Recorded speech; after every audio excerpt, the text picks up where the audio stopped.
87. I'm Frank Track. The Fan. Carolina Hurricanes hockey is presented by Lenovo and is brought to you by Pepsi, Spectrum, UNC Health, Vector Security, North Carolina Education Lottery, Harris Teeter, Kia, and Cardinal Apparel. You're listening to the Carolina Hurricanes Radio Network. We are back. The Carolina Hurricanes are where they always seem to be. Second round Stanley Cup playoffs. Now the trick, getting past being idle for a full week, dealing with a very much in-form opponent, and taking another step along the road. Hi, everyone. I am Adam Gold, and tonight, Canes will host the Philadelphia Flyers as Carolina bats lead off again for the league as they will open up round 2 the night before round 1 actually comes to an end. If you're looking at this like many who cover this league from ocean to ocean, you might be ho-humming the fact that the Hurricanes are always in the conference semifinals. The only one of Rod Brindamore's seasons when that was not the case, year 2. The season stopped by the pandemic, the one that resumed in August in the bubble.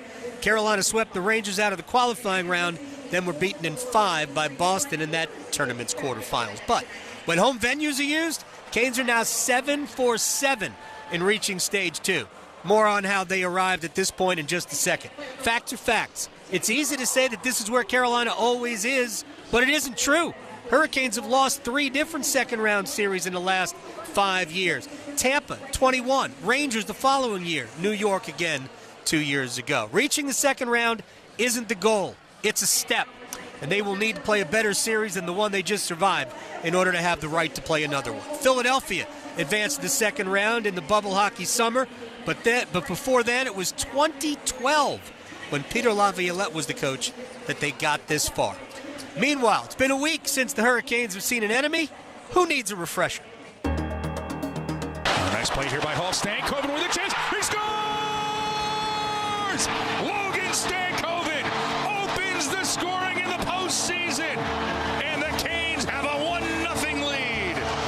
Logan Stankoven, harbinger, got Carolina on the board early in the second from Taylor Hall and Jackson Blake. Then in the third, after Ottawa's attempt to tie the game was ruled to have been saved by Frederik Andersen, the Stankoven line was at it again. Here's Nikishin. That gets through. It trickles still on the goal line. No call. Now there's a call. They score! Stankoven gets to it, knocks it home. And Logan Stankoven, his second of the game, has Carolina up 2-0. 2-0 final. 2 nights later, Stankoven again opened the scoring. Canes led 2-0, but the Senators roared back, tied the game in the second, and this time it was up to Frederik Andersen to do a lot of the heavy lifting. Oh, chance here. Batherson on front. Kachuk robbed by Andersen. Oh, Frederik Andersen kicks out the pad. Still, Ottawa keeping it in. That can't be handled by Kachuk. Andersen bought the Hurricanes enough time for a heart and soul game winner. Gains to the rebound. Miller. He gets this one. Anders Martin. He scores! This one counts. Jordan Martinook wins it in overtime. But they say that a playoff series doesn't start until the home team loses a game. So heading to Ottawa for games 3 and 4, there was still a lot of work for Carolina to do. And don't you know, there goes that man again. Going across the score! Oh, red-hot Logan Stankoven from the sharp angle, and the Canes take a 1-0 lead. It quiets the crowd. Ottawa drew even through a Drake Batherson goal, but the good feeling didn't last very long at all. Sent across, looking for it up front. They score! Jackson Blake on a beautiful pass from Keandre Miller. Blake knows it, and he puts Carolina up 2-1. 1 minute, 23 seconds. Canes were back on top, and that's how it ended. Then, Game 4, prison rules. Ottawa desperate to the point of dirty, but playoff hockey happens, and Taylor Hall, who drew the ire of the locals for a penalized hit to the head of Senator star defenseman Jake Sanderson in Game 3, quieted the crowd in the second. Carolina skates it out. A huge block now, sent out in front. They score! Taylor Hall! And that's got to feel good for number 71, Carolina, in the lead, 1-0. Drake Batherson, again, would tie the score on the power play late in the second, the only goal of that kind in 21 tries during the series. And that just set the stage for even more Stankoven heroics. Lane to Miller. Miller looking for some room. Good work here as Carolina moves it around. Miller shot off the sidewalk. He scores! Logan Stankoven!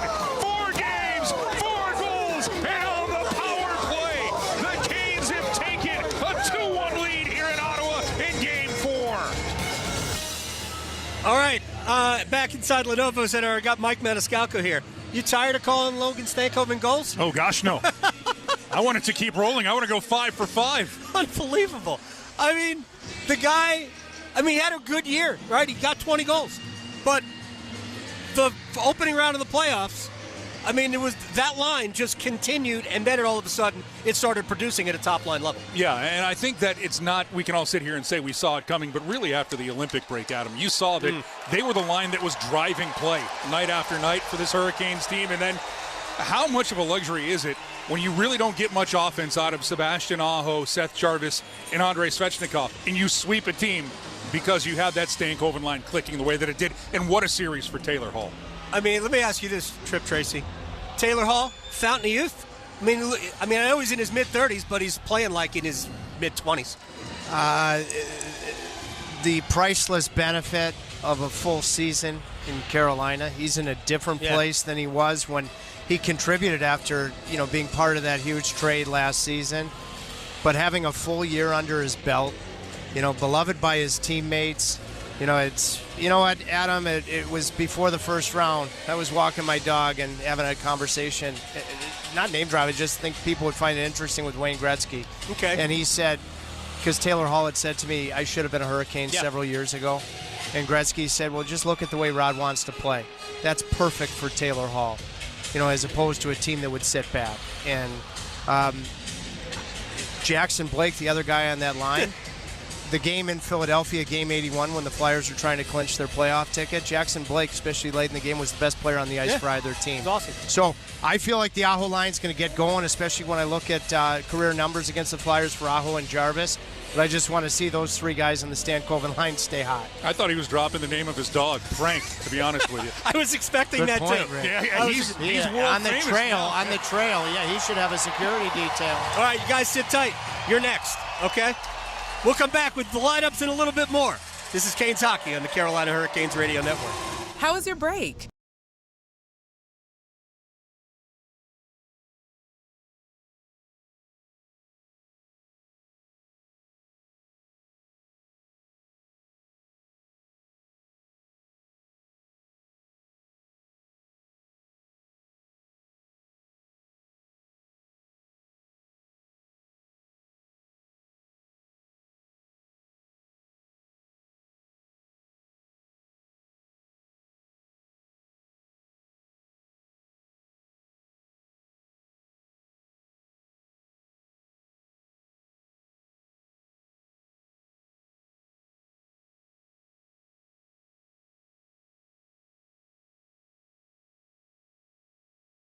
It was great until I stopped for gas. Prices. These two franchises have ever squared off in a playoff series. Rod Brindamore told me before today's game, you could argue Carolina won the series with the Senators because of the penalty kill. 20 out of 21 to the good, and that included 4 stints where it was 5-on-3. Check this out. In all, Carolina was down 2 men for a total of 3 minutes and 38 seconds. They allowed just 3 shots on goal. 3 attempts, all on goal, all saved by Frederik Andersen. Injuries and scratches now brought to you by UNC Health, official healthcare provider of the Carolina Hurricanes. Alexander Nikishin did not clear the protocol prior to tonight, suffered the concussion in Game 4 in the series with the Senators. He will miss out on Game 1 tonight. Goaltender Pyotr Kochetkov, defenseman Charles Alexis Legault, and forwards Jesperi Kotkaniemi and Nick Delorier will be healthy extras. Now we'll get to the lineups. Sebastian Aho, Seth Jarvis, and Andrei Svechnikov. Remember, other than the 2 empty net goals that Aho scored and Jarvis assisted on, combined 1 point in the series with Ottawa, and it was still a sweep. There's a lot more for that team, that group to give offensively, but they were excellent defensively. Logan Stankoven between Taylor Hall and Jackson Blake. They combined for 7 first-round goals and 16 points. The rest of the team had 16 points in round 1. Captain Jordan Stahl centering Jordan Martinook and Nikolai Ehlers. Remember, Ehlers did not play in game number 4. Nick Delorier was in the lineup for that one. Eric Robinson, Will Carrier are surrounding Mark Jankowski. Not a ton of ice time for that trio, but boy, did they leave their mark in the opening round. On defense, Jacob Slavin and Jalen Chatfield. Slavin played 10 minutes and 14 seconds shorthanded in game 4 alone. Jalen Chatfield had another great series, by the way. Keandre Miller and Sean Walker, those two are dynamite in round 1. Shane Gostisbehere will pair with Mike Riley again. He draws in for Alexander Nikishin. Frederick Anderson in net. All he did against the Senators, 4 for 4, .955 save percentage, and a 1.10 goals against average. It will be Dan Vladar, who was equally outstanding in the 6-game series win over the Penguins for Philadelphia. Mike Maniscalco and Trip Tracy are headed your way. Game 1, Carolina and Philadelphia. Round 2, Stanley Cup playoffs. Rod Brindamore going against the team that kind of made him famous until, of course, he came here and won a Stanley Cup. Canes Hockey, Game 1, Round 2 on the Carolina Hurricanes Radio Network. Hey.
Canes light the lamp. Here, WCMC HD1 Holly Springs. We welcome you inside Lenovo Center here on the Hurricanes Radio Network. Game 1 of the second round of the Eastern Conference playoffs alongside Trip Tracy I'm Mike Maniscalco. It's the Hurricanes against their Metro Division foe, the Philadelphia Flyers. First time these teams have ever met in the postseason. And Trip, what is the emotion heading into this game and what you're looking for out of the Canes tonight? Well, first of all, Mike, how fun is this? I mean, does it get any better? No. Well, the only way it would get better is you just keep going further and further in the Stanley Cup playoffs. But, you know, I want to see a really proactive first period from the Hurricanes, however it goes. I know they're coming off a break, but they're the experienced team in their own building. The one thing the Flyers came close to doing, producing offense in the regular season, is they will have guys fly the zone up the ice with Carolina's forecheck. Call a win, will you? We'll get to it right now. And here we go. Philadelphia will push the puck back into the Kane zone. It's Carolina. Starts with a line of Jankowski, Robinson, and Carrier. Jankowski up for Carrier, and Robinson's going to chase after it into the Philly zone. No icing. Good hustle there, but a loose puck scooped up off the boards. Miller will keep it in, but he's run into. Hard hit there by Luke Glendening, the longtime pro. Then a giveaway at center ice. And they're going to call offside, and some tempers flaring here just a little bit as Will Carrier had an extra little shove after the whistle. Sean Walker jumped up, I mean with explosive purpose, to turn a puck over on a Philadelphia stick in the neutral zone, and he was moving. The Hurricanes were a hair offside. It's unfortunate because it would have been a 3-on-2, but Sean Walker was a beloved Philadelphia Flyer. They were in a different spot then, and they had to trade him at the trade deadline to the Colorado Avalanche.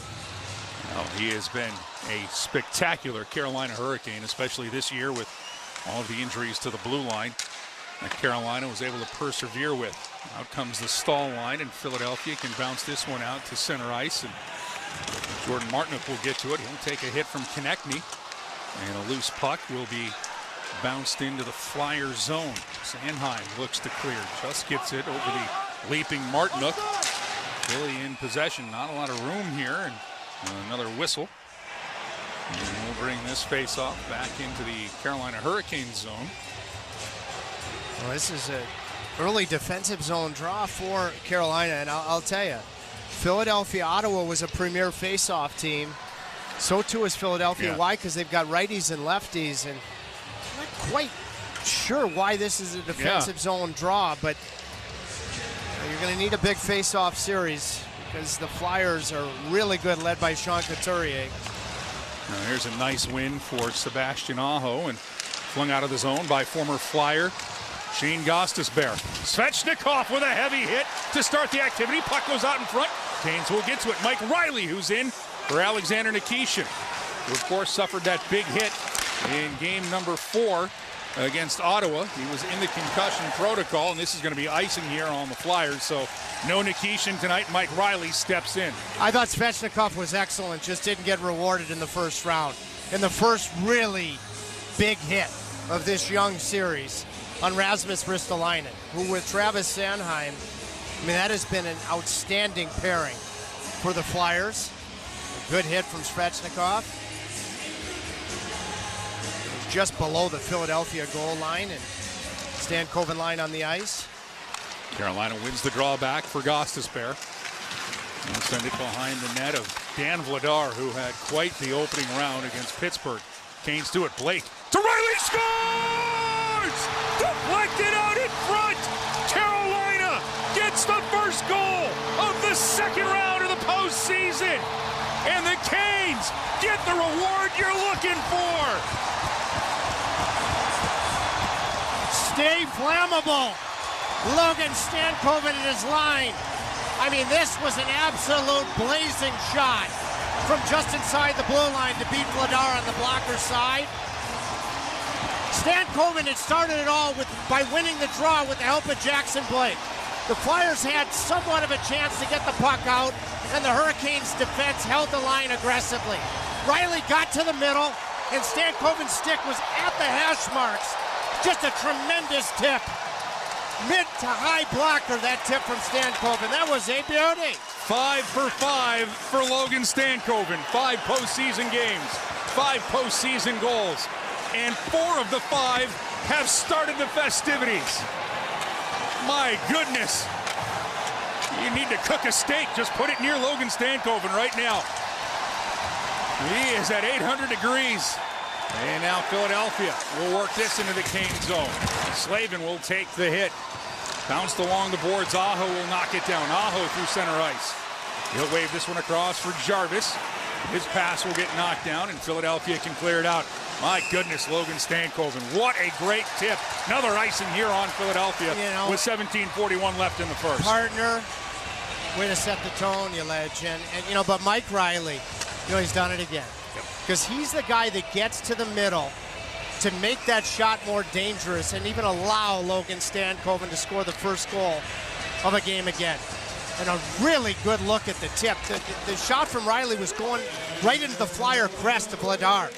And he tipped it, just under the bar, high on the blocker side. But Riley, when he comes back in the lineup, Mike, he shows no rust. Oh, that is a testament to Mike Riley and the coaching staff for keeping him sharp. And now for Carolina, can they add to it? Keep in here along the far boards, worked across. Robinson gets one through, kicked away by Vladar. Carrier works it back to Walker at the right point. His shot goes off of a leg out in front. That'll carry him to the near board. Swept behind the net for Carrier. He takes a heavy bump behind the net by Nick Seeler. And Philadelphia finds a way to get this one between the blue lines. Jankowski will settle it back for Keandre Miller. Miller works it for Martinook. Martinook takes the hit from Noah Juleson to get this one in deep. Philadelphia can just hang on to it behind their net, much to the chagrin of the Canes faithful here. And Philly starts their breakout. This is way too long, all the way down on Anderson, and he'll flip it right back out. Well, that's too many men on the ice. Very close for Philadelphia. Now Chatfield with it. He skates, and that shot is shouldered away by Vladar. Good shot there by Chatfield. Slavin with a keep-in. Bounces off of a couple of legs. Stahl runs into Sanheim, but the Flyers roll this back, and another icing on Philadelphia. 16:15 left in the first. Carolina up 1-0 on Logan Stankoven's fifth of the playoffs. I don't think that Stankoven tip was stoppable, Mike, but watching Dan Vladar, who was exceptional against the Penguins, when there's traffic and he's got to move like he did, he brings his arms in, especially on the blocker side. So he's got layers of defense. So that means if that glove is towards the body like it was, if you're able to get it to the corner, you're gonna find daylight. No, I don't think that's a stoppable tip, but you want to continue to find that corner on the blocker side. And Stankoven wins the offensive draw clean. All the way out of the zone. Riley has to go play fetch. He'll send this back in, and Taylor Hall's offside, so he needs to tag up. So a free escape for the Flyers here. And he'll gain center ice. Rasmus Ristolainen, they're going to say no, he didn't. Bring this one all the way back into the Flyer zone. That's the fourth icing against Philadelphia here in the first 4 minutes. I want to see, because Sanheim and Ristolainen, that's Rick Tocchet's best defensive pair. They don't have as much control on the road. Rod Brindamore has that control. But they started against the Aho lines. Svechnikov had that big hit on Ristolainen. They're out against Stankoven now. Let's see who they play against, based on the way the Stankoven line's going. And now it'll be Stankoven with it behind the net for Riley. Riley goes high to low. Hall will pick it up and work around the boards. Taylor Hall drops it for Gostisbehere. His shot for the short side. Vladar blockers that one to the corner. And it's sent back into the Kane zone. Riley will get to it. Watched by Tyson Forster. Philadelphia without Owen Tippett tonight.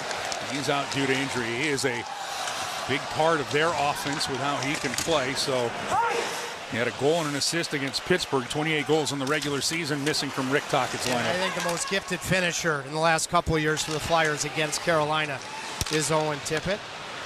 And Gostisbehere will slide this one into the Philadelphia zone. Canes can make some partial changes here. Philadelphia just hammers this one all the way down into the Kane zone. Scooped up by Walker behind his net. And they'll leave it there for Keandre Miller.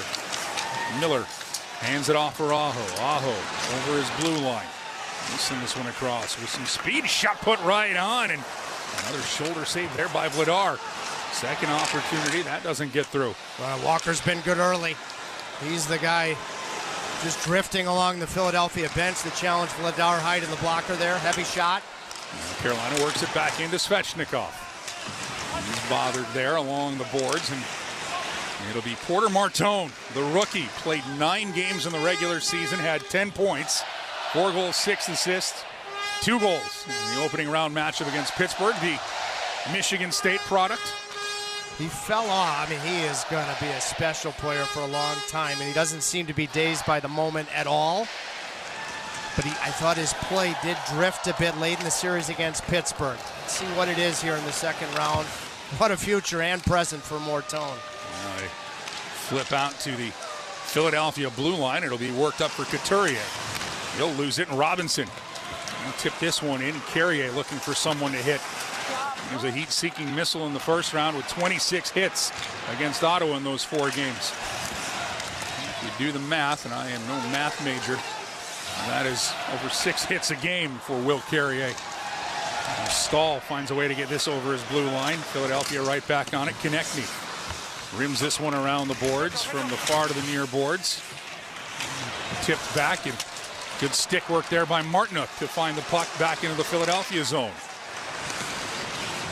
And the Flyers have not won a Stanley Cup since the 70s when they were the Broad Street Bullies, now working their way in, and Nikolai Ehlers back to action with a wonderful defensive play in front of Frederik Andersen. I mean, that's just the all-around play of Nikolai Ehlers back in the lineup. He's going now. And he's got the puck, and he'll fake the look-off for the pass and shoot it in. Vladar had to be ready.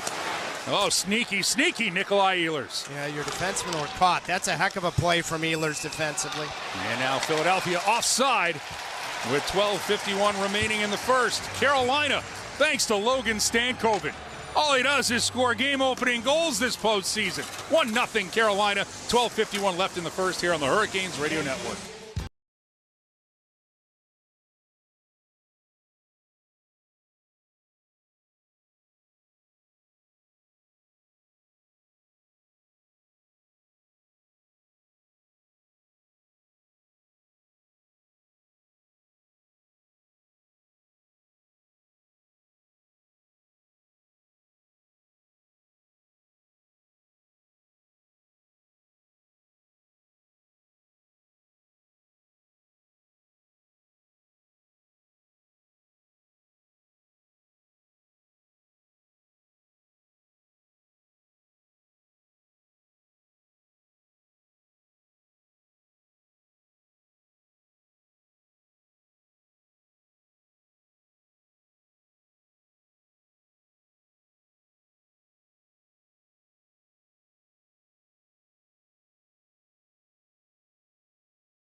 Adoption and growth consultation services. Visit walkwest.com. I know Tripp is going to walk west because they are providing the boot camp for us here while we call these games on the Hurricanes Radio Network. So Carolina has walked the walk and talked the talk, up 1-0 here. 12:51 to go in the first. Tripp, what have you noticed so far? I like how involved offensively and in the neutral zone Carolina's defensemen have been, including Riley on the goal, on the tip from Logan Stankoven. As this one is worked into the Kane zone as action resumes. Philadelphia now trying to take the body, but Carolina doesn't take the bait. Out it comes. Here's a chance for Blake Sand up front. He scores! Oh, Carolina! Jackson Blake with the answer. This line is scorching, and Carolina up 2-0 here. 12:30 to go in the first. You know, partner, when we were in Philadelphia for Game 81, and the Flyers ended up clinching a playoff spot that night, late in regulation and then in overtime, Jackson Blake on either roster found a level that nobody else found. And the move that he just made on this one-on-one was unbelievable to even create a shot. And you've gotten to Dan Vladar early. It was a partial breakaway, but Taylor Hall makes the play just inside his own blue line to catch a pitching defenseman on Travis Sanheim. Blake at top speed goes between the stick and the body and beats Vladar low. Highlight reel. This is going to be icing for Carolina. after that draw. And he also blew right past Matvei Michkov.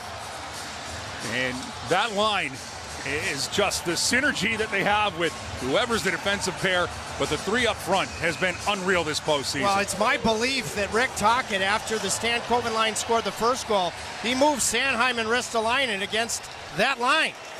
So for Blake to make that one-on-one move, going between the stick and the body on Sanheim before he scored to create the shot in the first place, that was awesome. I mean, the fans barely have had a chance to get settled in for this one, and 7.5 in, it's a 2-0 Carolina Hurricanes lead. Logan Stankoven and Jackson Blake. Stankoven's 5th, Blake's 2nd. And Carolina looking for more now with Aho, but he's going to be given a hard shoulder by Juleson. Loose puck, center ice. Aho gets to it. They're going to say that Svechnikov was offside. So we're going to whistle with 11:45 to go here in the first. And a little pushing and shoving behind the Flyers net with Svechnikov. He'll just turn and skate away. Yeah, it's whistle-to-whistle action, Mike, because I thought the Flyers were very effective in the scrum department against Pittsburgh. I thought it really slowed the Penguins' tempo down. You know, you got a 2-0 lead. This line that's ridiculous has done it again. But, you know, in any situation, especially when you're leading, whistle to whistle. Don't get involved in the scrums. Stand up for each other. But scrums benefit the Flyers in this series because they want to slow the tempo of the game down, in my opinion. Now Philadelphia will hammer this one the length of the ice. Jankowski will go back, and another icing here with the clock stopping at 11:31 to go here in the first period. I mean, that's just...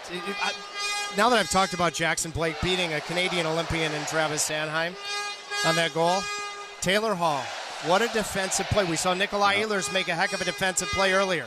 Taylor Hall along the boards, just inside his own blue line, with pressure coming, pinching defenseman, makes the play on the tape to Jackson Blake. That is a heck of an assist. And speaking of assists, Mike Riley inserted in the lineup. It's his first postseason game with the Canes as an assist on both goals.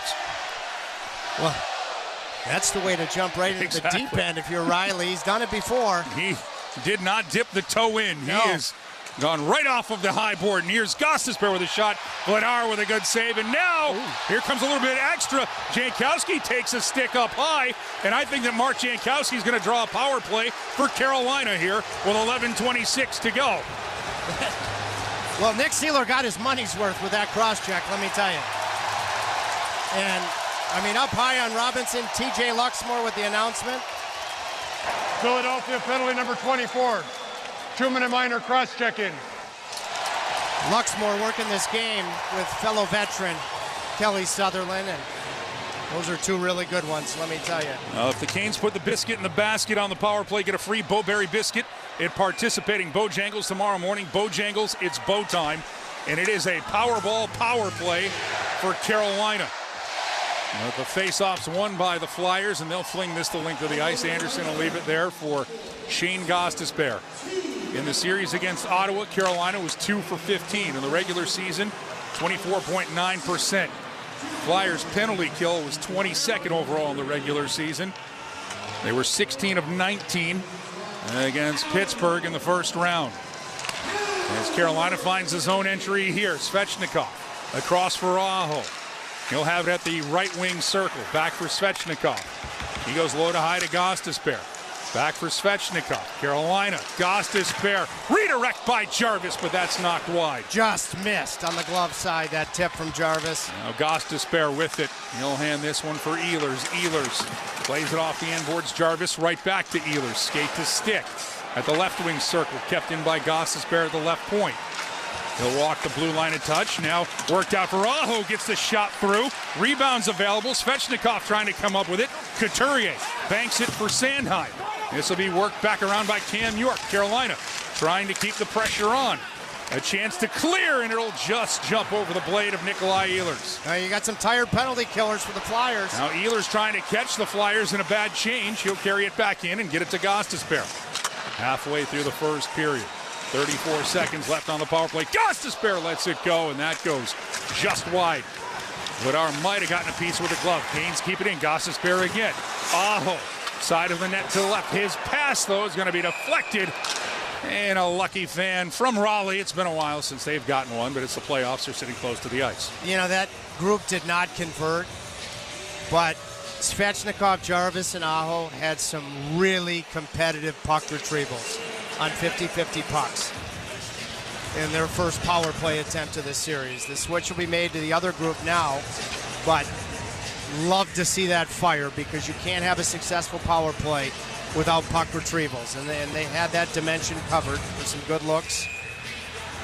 Jankowski, who drew the penalty from Nick Seeler, will take the draw here with 20 seconds remaining on the man advantage. Philadelphia wins it. Juleson will move it around the boards, and out it comes. And a chance now for Philadelphia. Ragging the puck is Couturier. He'll be content to let the time melt off of the penalty to Seeler, and then this is rammed hard into the Kane zone off the end boards. Took a funny hop, but Anderson plays it well, leaves it for Miller, and out of the box comes Seeler. Carolina 0 for 1, but they had looks. Now Taylor Hall streaming down the left wing, out in front, and Stankoven inches away from his second as that was whistled just wide. Another brilliant feed. Different spot on the ice, but Taylor Hall again to create it. Stankoven just missed on that glove side. Low glove, good spot on Vladar.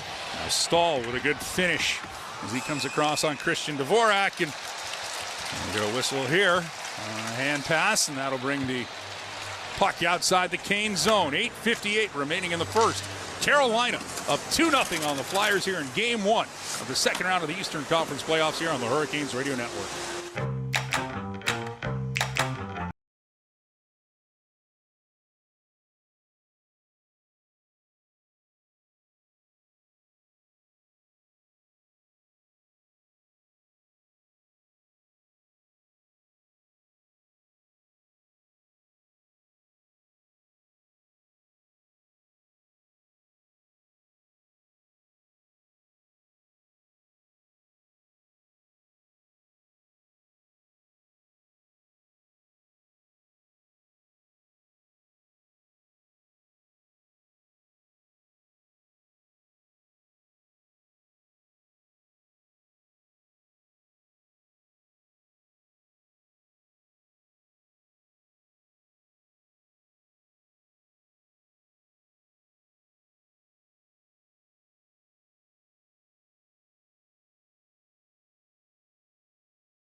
Happy chicken sandwich day, although you're going to have to wait till Monday because 8:58 left in the first. Trip Tracy 2-0 Carolina. Yeah, don't grow feathers just yet because the two visits that Philadelphia had here in the regular season, I mean, you love getting in front of the game 2-0. But in both cases, the Flyers did not go away.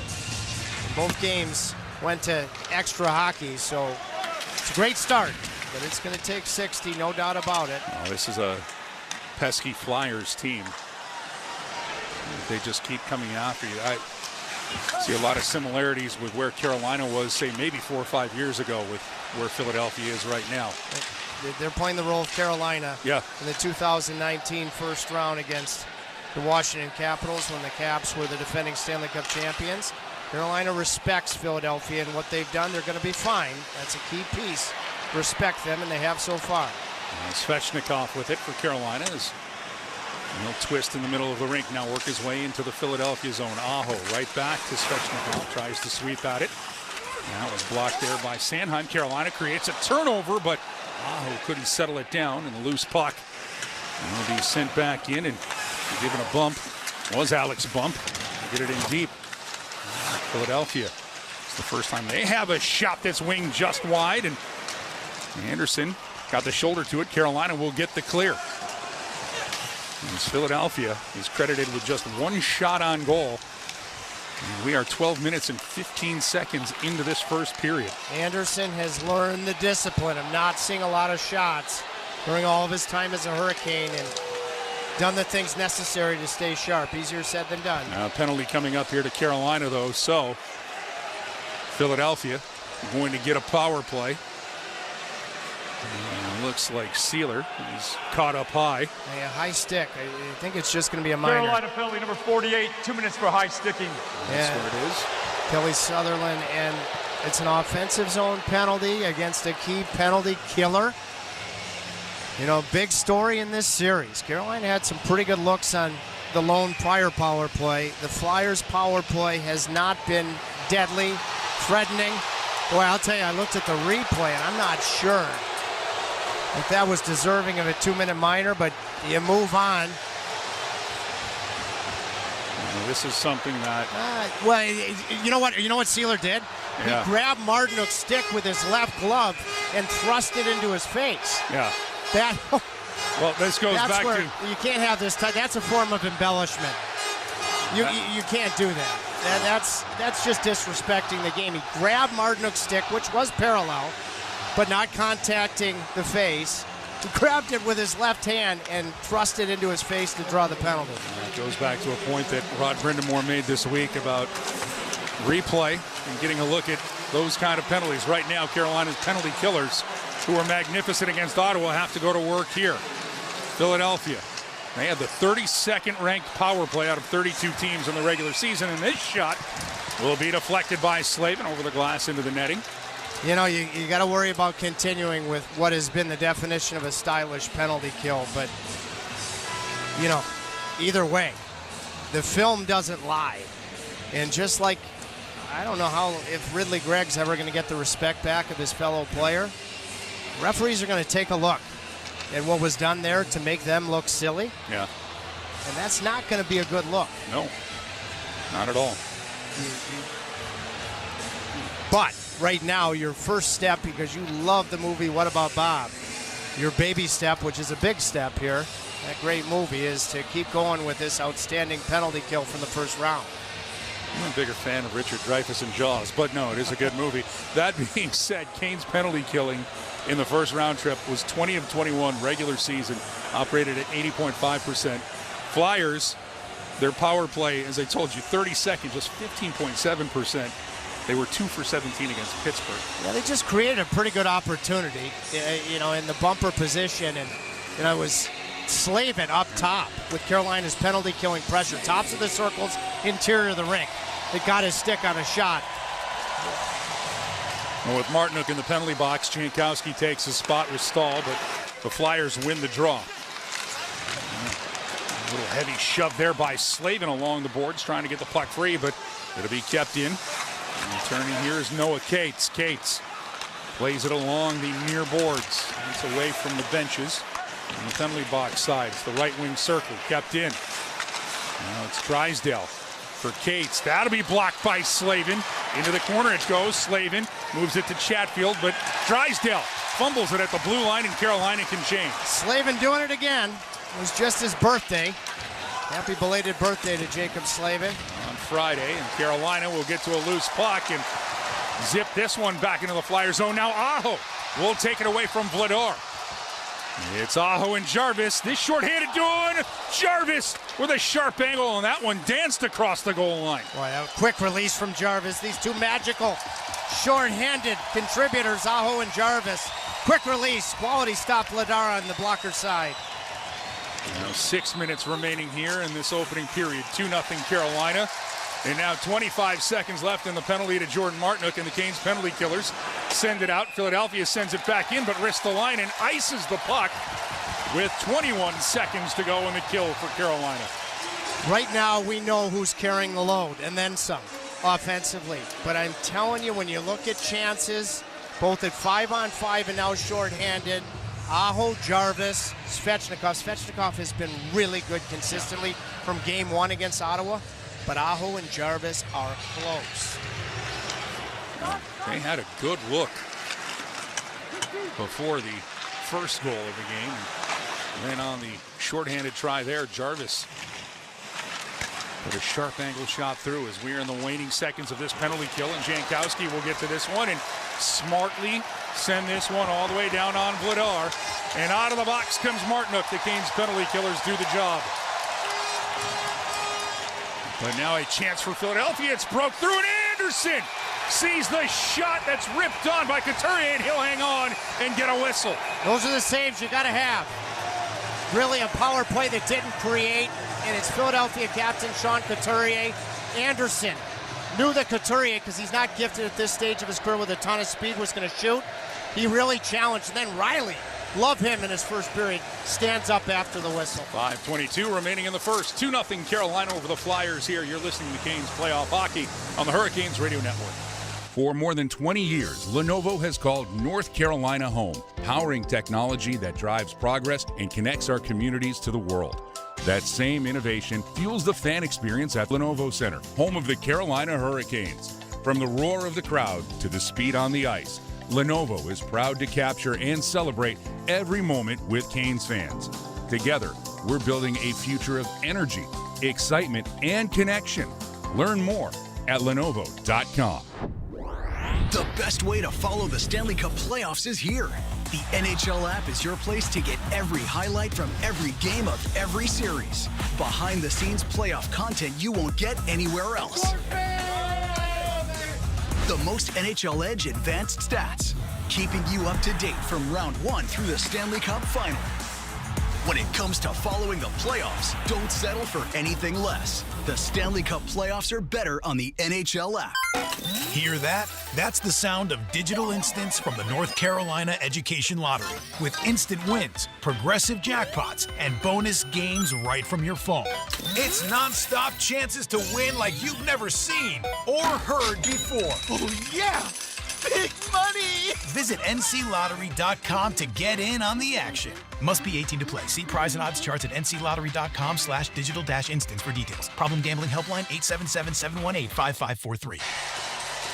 5:22 remaining here in the first period. Alongside Trip Tracy, it's Mike Maniscalco, our technical tandem, John Brockwell here in the booth with us, and Rusty Helzer back at master control in Raleigh, and a 2-0 Hurricanes lead here in this first period, Trip.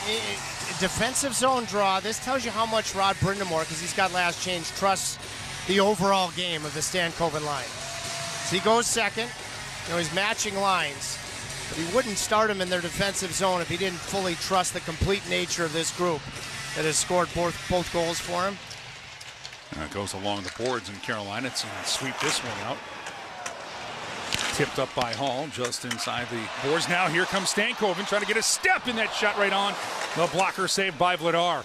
Hall set him up again with a play just inside his own blue line. Hall playmaking magical in this period.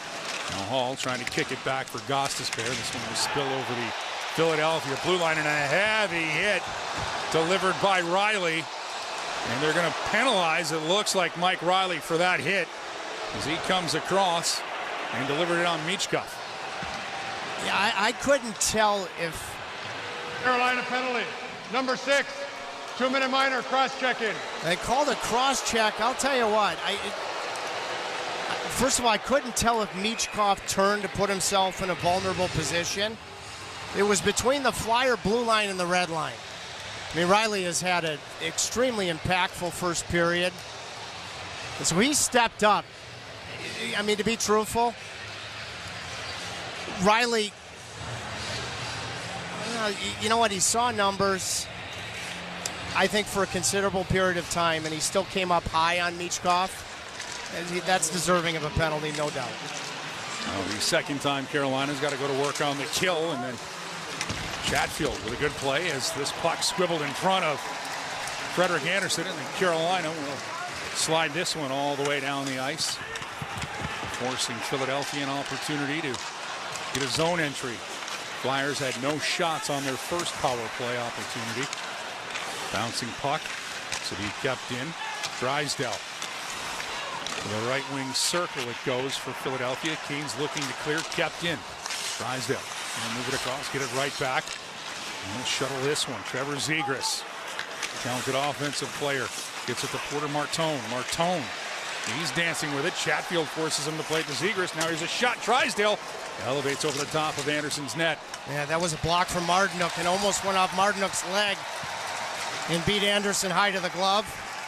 Well, this Flyer power play, Zegras did get a goal. Carolina didn't dress their entire lineup, but the last time these two teams met.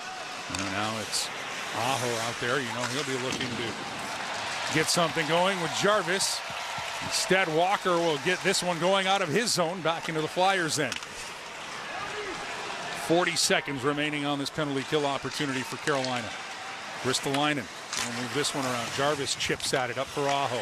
Aho will clear it out. And Ristolainen has to skate his way back into the zone. Canes penalty killers again doing the job.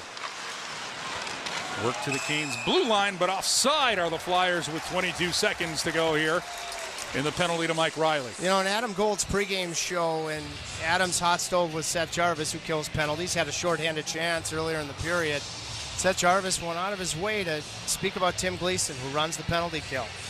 And I mean, I'm thinking back to Tim Gleason killing penalties in the 2009 run to the Eastern Conference Final. You know, granted, Gleason just instructs the troops. Yeah. He doesn't play. But wow, does he find tendencies, and what a benefit it is that he killed penalties at the level he did in his career. To just find those minute details from Ottawa and now the Philadelphia power play. Carolina has 15 seconds and going to get a whistle, and we got another offside here on Philadelphia with 15 seconds left in the man advantage for the Flyers. Yeah, you could never quantify the impact of the penalty kill in the series against Ottawa. You get a 2-0 lead, and now the Flyers, I mean, they've had a 2-1 edge in power plays. And I mean, this is just your penalty kill doing its job to not allow a team to even get comfortable in any way on the road in Philadelphia. Allow me to attempt to quantify it. They killed off 8 of 9 power plays in Game 4. I mean, that's ridiculous. That's what they did. Now a chance here for Philly late. Losing his stick was Miller, but Carolina will survive it. Out of the box comes Riley, and the Canes can get this in deep. Oh, look at you. You said you're not a math guy. I'm not. Pulled it right out of your Buffalo sleeve. That's a stat. Well done, partner. That's a stat there, Mr. Michigan. As there's 2:40 to go here in the first. 11-2 shots on goal, 2-0 Canes in the lead. Taylor Hall, another great play as he went behind the net, but the pass just too far for Logan Stankoven. It drifts back into the Canes zone.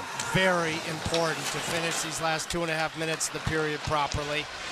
Not give Philadelphia any hope. Played hard up the boards from Stankoven to Hall. Hall with a good hit on Seeler. Blake will finish his man into the corner. Along the far boards it goes to the left wing circle. Blake fighting for it.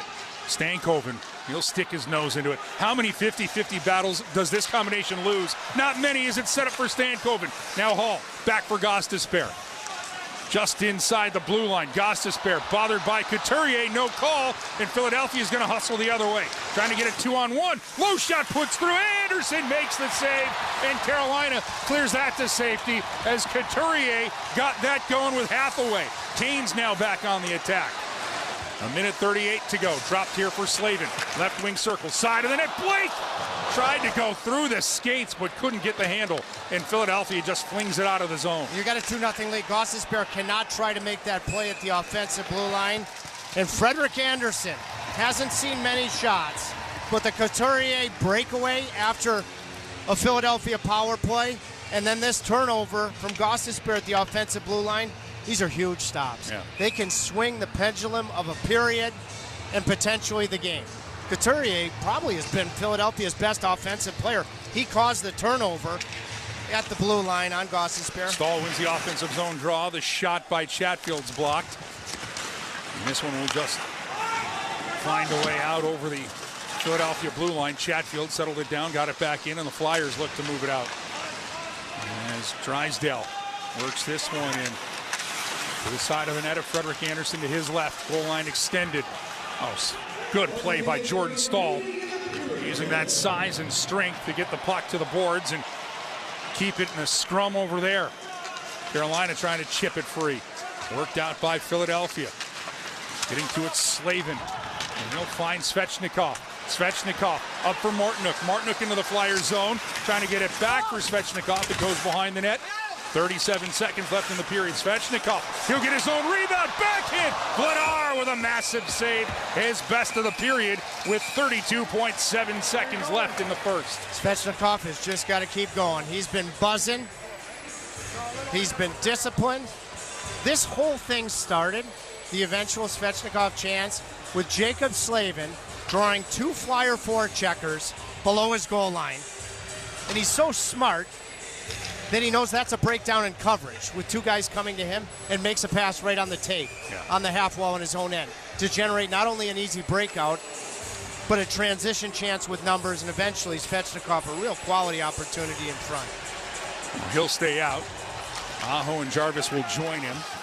And Philadelphia will win the faceoff and flip this one out to center ice. And Walker takes a bit of a tumble as he tries to play it. Puck rolls to Anderson. He will get a whistle, and we'll play this one as an icing, right? Philadelphia can pick their side if they want.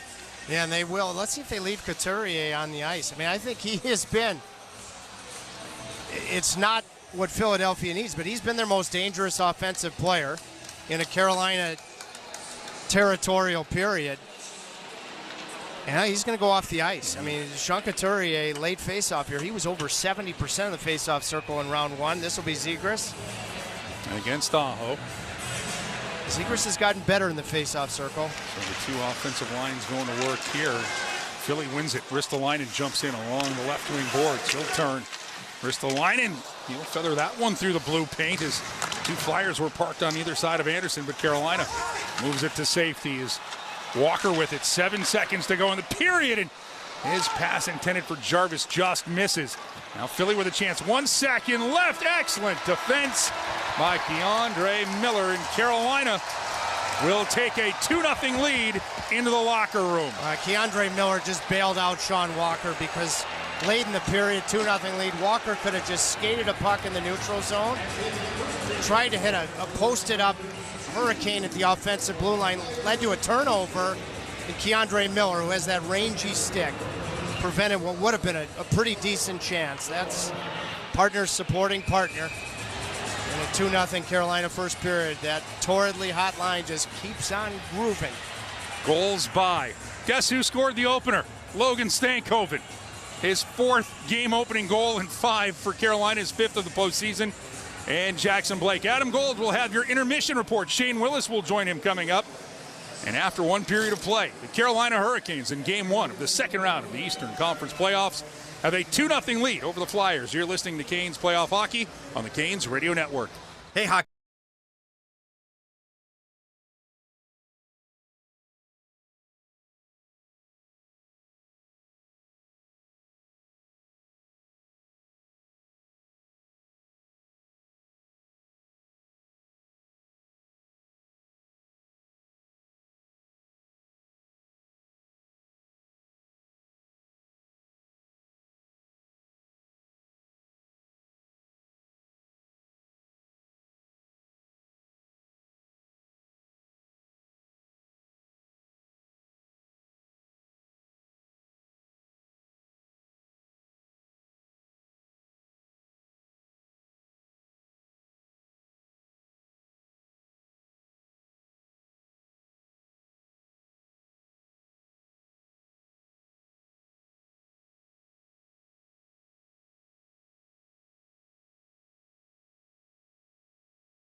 Five playoff games, 5 goals, 5 games. Jackson Blake tacked on another one. Just a great pass from Taylor Hall to get him free through the neutral zone. Travis Sanheim, the best defenseman for the Flyers, was all over Blake. Blake, I think, kind of missed the first shot, but then tucked it in behind Dan Vladar to make it 2-0. Canes got a power play. Philly got two, including one in which Nick Seeler grabbed Jordan Martinook's stick and smacked himself in the face with it on purpose, and Kelly Sutherland fell for it. Carolina had to kill that one. Then Mike Riley took a cross-checking penalty. Hurricanes maybe had the best scoring chance on it as Dan Vladar gave the puck away to Sebastian Aho near the goal, and it created an opportunity for Carolina. But no harm, no foul. We are through one period, 2-0 Hurricanes. They controlled the play, and you will listen, by the way, to highlights coming up in a second, but a reminder that the intermission report is brought to you by Steel, powering the future with professional-grade battery tools built for real-world work. Highlights are next.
Carolina with a 2-0 lead, and the highlights are brought to you by Kia. Guess what? Logan Stankoven happened. He won a face-off, then got to the front of the net. Carolina wins the draw back for Gostisbehere. They'll send it behind the net of Dan Vladar, who had quite the opening round against Pittsburgh. Canes do it. Blake to Riley, scores! Deflected out in front. Carolina gets the first goal of the second round of the postseason. And the Canes get the reward you're looking for. 5 for 5 for Logan Stankoven. 5 postseason games, 5 postseason goals, and 4 of the 5 have started the festivities. My goodness, you need to cook a steak, just put it near Logan Stankoven right now. Minute 31 in, it was 1-0 Carolina. 6 minutes later, Taylor Hall sent Jackson Blake streaking down the middle of the ice. Philadelphia now trying to take the body, but Carolina doesn't take the bait. Out it comes. Here's a chance for Blake, sent out front. He scores! Oh, Carolina! Jackson Blake with the answer. This line is scorching, and Carolina up 2-0 here. 12:30 to go in the first.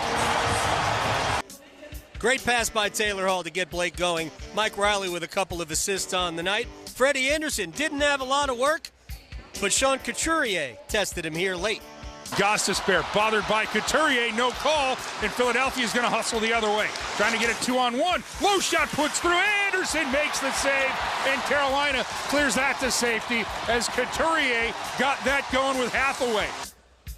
Yeah, Hathaway, I think, took the initial shot, and then Stankoven cleared the puck out of harm's way in front of the net. 2-0. Hurricanes with the lead. Shane Willis is going to talk to me about it next.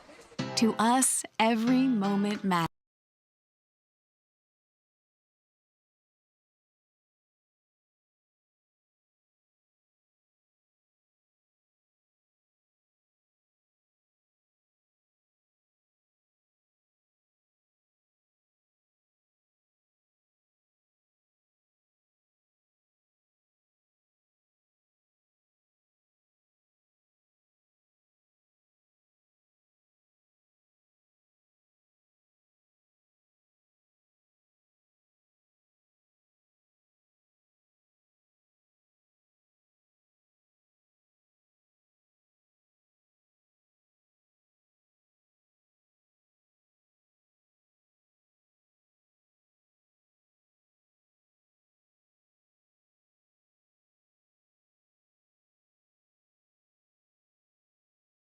Flyers, Shane Willis, joining us here in the first intermission. You got an explanation for Logan Stankoven at this point? 5 games, 5 goals, 4 openers? Besides being red hot? Is that an understatement? I don't even know where you start with this, dude. But the quickness and speed and confidence that this line continues to show, and you and I were talking about before coming on, it's a 200-foot game. Yeah. It's not just all offense. They're not cheating the game, and they're doing everything right systematically throughout to create turnovers, to create transition.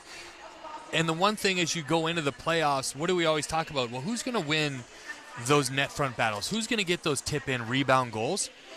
The question going in, and everyone in the media wanted to ask about it, was, will the Logan Stankoven line be able to do it? How many times does this young man have to answer the bell? Because it's not a coast-to-coast dangle goal. It's a outwork the defenseman, get body position, and tip in the first goal of the game. This line continues to lead the way for Rod Brind'Amour. Let's talk about that goal, because he wins the faceoff. And then the puck is wound behind the net. Who wins a wall battle? Blake and Hall on the left side. And then Blake gets the pass puck to Riley. Quick shot. Stankoven is in position. So that's really 5 guys on the ice doing that work. And when you're listening, obviously, to Mike and Tripp's broadcast, but watching on television, watch the work these 3 guys are doing away from the puck. You know, so often we get so focused on the puck and what they're doing, trying to make moves. Watch what the other guys are doing away from it, how hard they're working, as Stankoven did to get that front position. Perfect tip. No chance for Vladar. It changed direction right in front of him. And this crowd erupts, and you get an early lead. Exactly what you wanted as you come off of a week-long break into this series. Yeah, you know the head coach. He was worried about how this was going to look at the start, right? He might have been, well, besides everyone else in the media, I talked to a number of fans outside coming into the game tonight. Are you nervous? I'm not. I was completely comfortable because I could tell of how mentally strong this team is. And you know the preparation from this coaching staff of the work they did this week and how sharp they're going to be. Sure, the first period was what I expected to get out to an early lead. There were some fumbles. Guys falling down, bumping into people, running into each other. That's just going to happen because you cannot practice at the pace of a playoff game. But the other factor I also put into it was the emotional dip the Flyers were going to have. They just won the biggest series they've seen in a number of years against their cross-state rival. Their emotions were so high after that one, I expected them to have a dip in the first period. I think Rick Tocchet was probably more nervous coming to this game for that. They come in, they don't have Owen Tippett, one of their best goal scorers. Right. With that dip, I still gave the bigger advantage to the Hurricanes and Rod Brind'Amour of how they could come out. And now you have the lead. Look out in the second period. It would be good to see, even when the first period is pretty good. Be good to see a second period like we have seen over the last, well, obviously in the playoffs, but over the last month, it looked like Carolina's second periods are really getting better. I want to just finish up with Stankoven because on the Hathaway and Couturier ended up being a 2-on-1. Hathaway, I think, kept the puck. That shot, Stankoven, low centerman, clears the puck away. The puck was sitting in front of Freddie for a minute, and Stankoven won the battle to get to that puck. And that's where you look at the way this game has gone, although maybe looked rusty at times in certain plays. The Hurricanes' defensive zone exits were over 90%. The Flyers dumping pucks in because the Hurricanes are standing up. That back pressure is so key, right? How hard Stankoven and all the forwards work coming back to their own zone beats out anybody trying to find rebounds. And if Freddie Anderson only has to save one shot on every single play, it's going to be a pretty easy night for him. He's only faced 4. One of them was a flip-in from the red line. So he's really faced 3, in my opinion, where he's had to make a save. If this continues on, this series, to me, will be over quicker than the Flyers want it to be. Well, hopefully it will continue on. Let me ask you about Jackson Blake. Because that goal, I don't know if he whiffed on the initial shot. Travis Sanheim's Philly's best I think it was a defensive play. Great play. Yeah. And then maybe that was the first time we'd seen Vladar. I think that shook him a little bit. Well, and I think Vladar goes down to make the first save, and because he doesn't get the shot, now he's frozen and sat on the ice, and then he kind of flubs the shot that Blake actually does. But, again, I give credit to Jackson Blake. This guy's having a ton of fun out there, making moves on, as you mentioned, one of the Flyers' best defensemen. To come in here in game one, having a little bit of confidence to go in and score that type of goal, now that line is even hotter than they were coming out. They haven't missed a beat. They weren't rusty anybody. No. They were red hot again, and you just wait for the rest of the Hurricanes lines to go on. I thought Svechnikov had a couple good chances. Yeah. I thought the Jankowski line was very good in the first period. All right, look, real quick. We got about 45 seconds here. Have you ever seen a player grab somebody else's stick, smack himself in the face with it, and get the call? Because that's what Nick Seeler did with Jordan Martinook's stick. It's an interesting tactic. I have not seen it before. It worked the first time. I love how the ref even checked if there was blood. I'm like, whoa. I mean, it's like cutting yourself on the bench. I am bleeding. Look. But, I mean, I think the refs kind of were, could feel so much momentum going that way. On the good side, they now owe the Canes one. Well, we'll see. Right? We know how that works. That's not going to. It's an 0-1. Here we go. Unfortunately, the reffing has carried over from the first round where it was a parade for the Canes. I mean, everyone thinks we're the mean team. We're just penalty and a half more to Carolina in the 4-game sweep. The other best part Ottawa. that's carried over with no rust, the penalty kill maintains perfect. 2 for 2. Thank you very much, Shane Thanks, Adam. Willis. We'll take a break. We'll come back with an NHL scoreboard. There are no other games, but we have stuff to say. Next. Hey,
Proud partner and T-shirt provider of the Carolina Hurricanes. It's the only game of the day, so we don't have any other scores.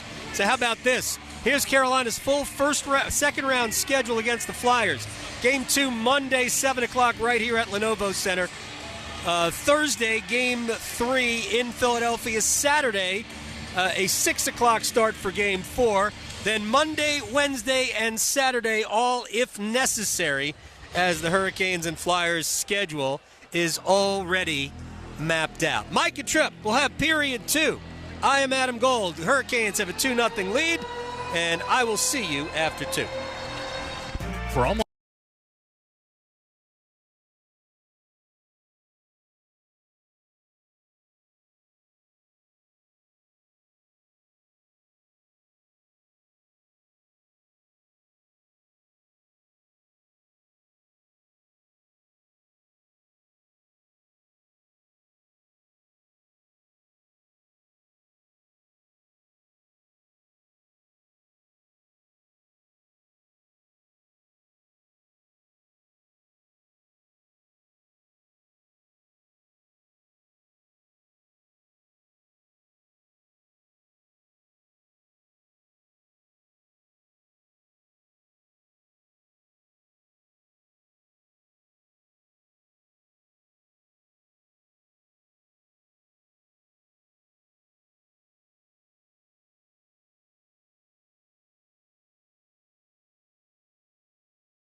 Finals, along with Trip Tracy. Mike Maniscalco here on your Hurricanes radio network. And Trip, I don't know, other than maybe getting a power play goal, if you could have asked for a better opening period from Carolina. No, you couldn't have. But now, it's about moving forward and being in the present. I didn't mind Carolina's second periods in round one. With that being said, it's when Ottawa scored all of their goals. So you have a real opportunity here to go to your bread and butter with a long change, especially for defensemen on the forecheck, and win this second period. We also have the rest of the schedule for this matchup between Carolina and Philadelphia, but more pressing, the second period's underway. Mark Jankowski will go into his own zone, play it around the boards, but a little too far there for Sean Walker. Couturier will keep it in. Carolina can bank this one out, but kept in, and then Couturier is erased by Carrier. Puck stays in the Kane zone, though. Couturier gets right up. The veteran comes up with a puck. He'll play this one back. Sealer's shot doesn't get through. Carrier, Robinson tries to sneak behind the defense, and Walker's stick breaks. He'll head to the bench, and Philadelphia wants to take advantage, but Miller gapping up with a good defensive play, time and space, and now the Canes can rush in. Here's a chance for Ehlers, darting to the middle, getting a shot away, and just wide of Vladar's net. Now Ehlers with some good work behind the Flyers' net. Sealer got a piece of that right as Ehlers was ready to fire in the middle of the ice. Chatfield loads, redirected by Stahl, still loose, and that's forked just wide by the captain. Sent out in front, Martinook can't get to it. Chatfield can. Ehlers, sharp angle, Vladar. Great save and pounces on that one to get a whistle. Ehlers is buzzing. Robinson had knocked a puck down with his hand at his own blue line, and Ehlers was going in transition. Cuts to the middle. That's where Sealer gets his stick on Ehlers' shot right at the last second. Then you go to work on the forecheck, and at the end of all of it, Ehlers was against the boards to the left of Dan Vladar. I don't know if he was trying to center the puck or sell a pass to the slot, trying to bank it off of the goaltender's leg from a sharp angle. Either way, really good shift, partner. He's such a smart player. Could be either. As the Canes get an offensive zone draw here to the left of Vladar, but Ristolainen will scoop that up and take it away. He'll go across for Sanheim. Into the Kane zone it goes. Riley. And he'll get it from Frederick Anderson, Carolina. Out shooting Philadelphia. 12-4. Anderson comes out of his net to play a puck that was sent in. The Canes can get this one free. Blake works it across for Stankoven, but too far. Tyson Forster, he has it knocked away. Hall will take it. He'll take a hit, but make a play for Blake. Blake, top of the right circle. That shot is blocked. And Philadelphia, good transition defense by Philly to get back there as Blake had a good look. Rasmus Ristolainen went for the big hit in the neutral zone. You take the hit to make the play and create a 2-on-1. Ristolainen is playing well, but he'll do that. Yeah. If you pay the price, take the hit to make the play, you're going to get offense out of it. Now this will be tipped in by Martone. Chatfield, he wheels it around. Slavin's pass is deflected. Martone with it to the backhand. He runs out of room, but he's going to draw a penalty. And I think Frederick Anderson is going to take the penalty. And now we've got some hard feelings in the corner to the right of Frederick Anderson. That's a penalty Anderson had to take. I think it'll be a trip because of his right toe. Carolina had a chance to clear the puck. They didn't. And for Porter Martone, if Anderson doesn't do what he did, I mean, nifty move by Martone in front. Yeah, on the ice. Here's the call. Carolina penalty number 31. 2-minute minor tripping. It's the right call. Yeah. Anderson had bit Martone with his reach. Was going to have a gaping net. And, if Anderson doesn't do what he did, it's 2-1. And Slavin, that's an atypical Slavin turnover. And Anderson reached out with his stick, too, on the hands of Martone. So it's actually not his right boot. It's the smart play. Yeah. He knew he was beat. And I think he just tried to locate the hands, worry about being your most important penalty killer. He saved the goal. Now for the third time, Carolina will be shorthanded. 17:45 to go here in the second period. Andrei Svechnikov is serving the minor. And Philadelphia wins the draw back. Drysdale moves it for Zegras. Philadelphia works this one to the corner to the left of Anderson. Wrapped all the way around. Forster can't get to it. Drysdale trying to keep it in. Chatfield and Stahl fighting for it. And along the near boards, swept at, and that one will be knocked away by Martinook, and he was knocked down, but no call. And Carolina will trade that play for 30 seconds off of this power play opportunity for Philadelphia. And now Aho comes up with a steal. He wants to clear, can't. This will be kept in by Forster along the near boards. The left wing circle. Noah Cates has it knocked away by Walker, and Chatfield sends it the length of the ice. Walker comes over the top of the stick, avoids the hands of Noah Cates, and gets the clear. That's another fine play from Walker. 1 minute to go in the kill. Jarvis with a strong play at his blue line on Dvorak, but Philly keeps it in, but Miller with a sprawling defensive play to knock that away from Konechny. Flyers keep it in at the right point. Work to the left point. And it'll be sent down low. Denver Barkey now out in front, and Aho gets across on Zegras, who couldn't find the handle. And here's Jarvis, sprung by Aho. Jarvis lowering the shoulder, hanging on to the puck. He'll dip this one back. Canes, Jankowski with a great little wrister, but that's absorbed, and Vladar keeps it moving. I know that Aho's offense isn't where you need it to be. That play on the back door, denying Zegras saved a goal, and led to a shorthanded chance from Jankowski. Big play. Now Barkey to Dvorak, back for Denver Barkey. Trying to set this up, 9 seconds left here in the penalty kill for Carolina. Worked out into the slot. Dvorak couldn't handle it, back for Barkey. Robinson gets in the way of Barkey. Good stick by Slavin. Out of the box comes Svechnikov. Canes 3 for 3 on the kill. Philly still possessing the puck. And they can hem in Carolina with a long second period change. Good stick by Jankowski. He'll play it up. Svechnikov knocked away as he'll get it across the blue line, but Ristolainen with a good play. Now pawed down at center ice. Slavin, Svechnikov back across, and the shot right on by Stankoven. Save made by Vladar. Now Svechnikov with it. He dances between the rings. Carolina makes a change. Stepping into it's Riley. He'll get it to Blake. Blake hanging onto it. He plays it for Stankoven. His shot! And that was waved at by Vladar and goes wide. Stankoven's got all the goals he does, but he has just missed on what? Ottawa now tonight? 5, 6, 7 others? Oh, he could have 4 tonight, for sure. And that's why you had Svechnikov serve that penalty, by the way. A winger coming back on the ice. If he had to stay on the ice, smart play to have him serve it. Now Carolina trying to keep this one into the Flyer zone. They will. Sent around the board. Sanheim tries to clear this one out. He does. Gostisbehere will have to go back and get it. 14 minutes, 30 seconds left here in the second period. 2-0 Carolina. Both goals in the first period as Gostisbehere serves this one into the Flyer zone. Stahl with it. Have it knocked away. Zegras looking for some room. He gets it out, but only as far as the Canes blue line. Sent forward here, and now a chance for Carolina.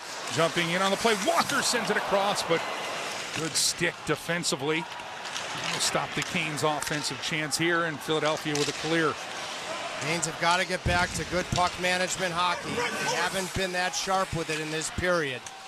That's got to be in order here, approaching the halfway point of regulation. Now Svechnikov to Walker. Drops back for Aho.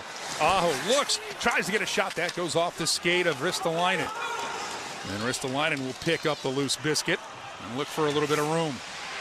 No turn being watched by Aho. Now it's up for Bump. Bump gives it away, but Miller just pushed it forward, didn't go anywhere with it, but back for Walker. Walker, he's trying to get that puck free for the Ehlers, but just a little too far, and this is going to be icing on Carolina. I'm telling you, individually and collectively, Aho, Svechnikov, and Jarvis, once one goes, the dam's going to break. Aho just had a terrific opportunity. He saved a goal on the penalty kill. Oh, but let's get into that. Carolina's penalty kill has been the best penalty kill in the Stanley Cup playoffs. First penalty was Bush League. Second, 2 deserved. You got to stop taking the penalties, especially even with your penalty kill. And they're 3 for 3 so far tonight. And now Philly trying to apply a little bit more pressure here as the puck stays in the Cane zone, but Good work by Martinook at the right point to push that one free. Now Aho, his pass. Too hot to handle for Martinook. Knocked back into the Canes zone. Aho will get it. He'll rim it around. Ehlers waves at it. And Martinook, who's at the end of his shift, he's going to call for a change. And Philly will get a chance to run this one out from their own zone. Deflected in. Anderson's got to be careful in that no play zone with Forster coming on him. This will be sent back across. There's a chance for the Flyers. That'll bounce off the stanchion, and heads up play by Frederik Andersen to get a glove and get a whistle. 12:32 remaining here in this second period. Canes still lead the Flyers in game one. Their second round matchup 2-0. You're listening to Canes Playoff Hockey on the Hurricanes Radio Network.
At Master Control here in Raleigh, and John Brockwell in our booth here at Lenovo Center.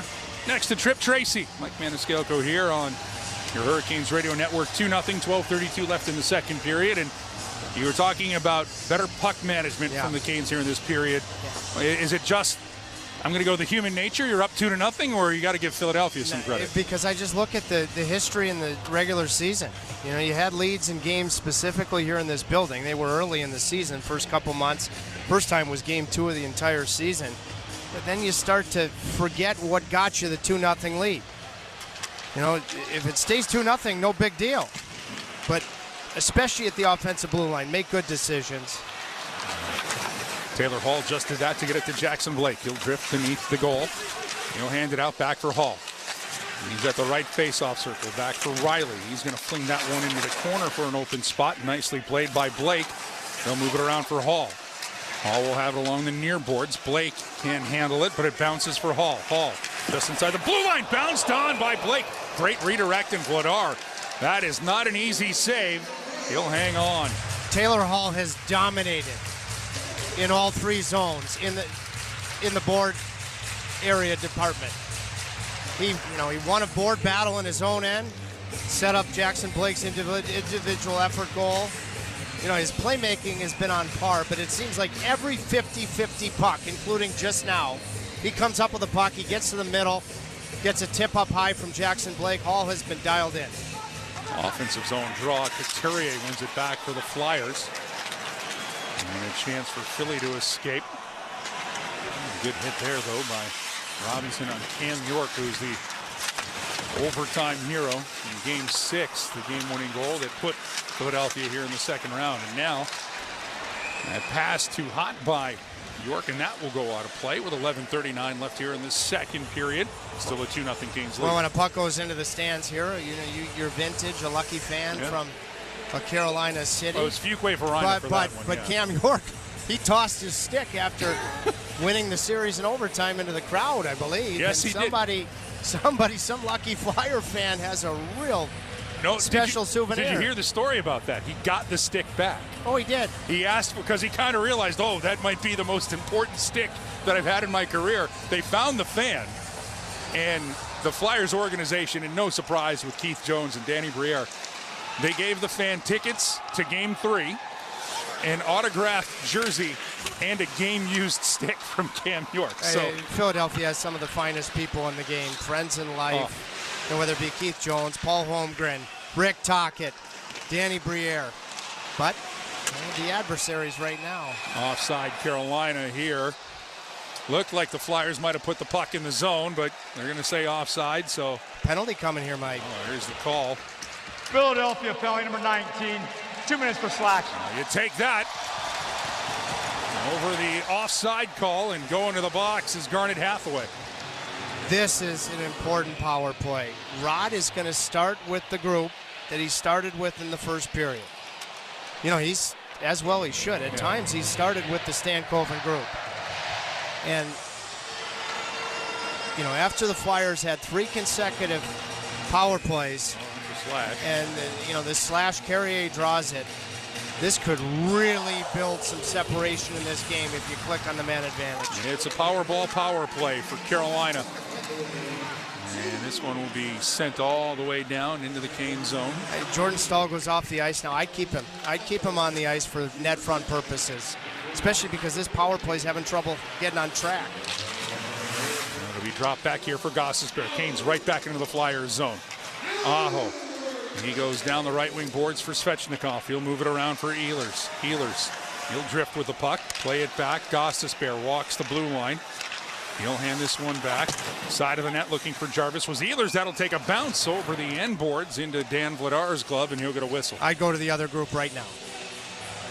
You know, and it's not, you're just sending a message, not that they've been poor, this group that you'd like to be your A group, but the other group has just been that good. And so you hope they score. Still 124 left in this man advantage, but you hope that it helps the other group find another level too. Now Carolina wins the draw. And Stankoven with it now. High above the circles. Tip it one. Can't get it. Gets it right back. Now a little shuttle here for Staal. Had a shoulder shake, but a good play made by Sanheim. And Sanheim wants to clear, but Hall slowed it down just enough, but the Flyers will get to this one, and I'll send that one the length of the ice. Good play by Noah Juleson there. And now there's 55 seconds left in this power play for Carolina. And they'll work this one back into the Flyers zone. Drop back here for Keandre Miller. Miller inside the blue line, middle of the rink. Gets this one through, and Ehlers' shot is absorbed, and a nice save there by Vladar to get a whistle. Yeah, but you got to get the net front, not to the side of Vladar, but the total eclipse of the heart, like Jordan Staal in double overtime on Martinook's goal to make it 2-0. Taylor Hall was off to the side on the Ehlers shot. And as a goaltender, Mike, if you just see a stick you got to deal with, not an absolute screen, you're like, bring it on. You got to have that eclipsing screen. And in particular on a power play that's having trouble getting traction. Well, they'll win the draw here again with Staal. Kept in a chance for Miller. Right circle, side of the net. Back out looking for Ehlers or Stankoven, and it gets to neither. As Philly will bounce this one back into the Kane zone. 25 seconds left. DeAndre Miller. Launched by Cates. Good job there by Noah Cates. Miller up for Stankoven. He's going to hit the Philadelphia line with speed. Lay it off. Blake down the right wing boards. Miller just inside the blue line at the right point. Carolina to it. Miller. He drifts over trying to make a play. Ehlers dancing with that shot knocked away by Vladar. Back for Hall. Power play's over, and it's going to be a breakaway. Coming out of the box is Hathaway, and what a play! DeAndre Miller left his skates, knocked it away, and then a follow-up save by Anderson on the rebound on Couturier. And avoided taking a penalty in the process. That's the best defensive play I've seen in the playoffs so far, whether it be in the building or watching all the other games. DeAndre Miller. All puck by Miller. Now another chance here, and getting back defensively, Ehlers to make the play on Konechny. Now Chatfield, he'll find Slavin. Oh, what a defensive play. Keandre Miller, hang a star on that one. Now Dvorak for Zegras. It'll be knocked into the corner. Chatfield will get to it to the right of his netminder. All the way along the corner boards. Set out in front. Here's a chance for Stalainen, and that BB fired wide. Canes, they can move this one out. Blake, he'll hand it off. Carolina trying to go to work here with Jankowski. He'll just flip this one off the end boards. Martinick's going to get to it. He'll leave it in the corner. Konechny finds it. Carrier working on Konechny. Martinook moves out in front. His backhand was blocked, and it trickled through, and Vladar will cover that up. You know how I talk about Keandre Miller, his stick having the snake of a cobra. The tongue? The way that he got the puck first. Rules changed years ago. You get the feet secondary, it's still a penalty. After he got the puck, what a brilliant play. And then he pulled his stick back. Marvelous. 7:56 left in the second. Canes still lead 2-0 here on the Hurricanes Radio Network.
Still, I think there's room to grow in Carolina's team game.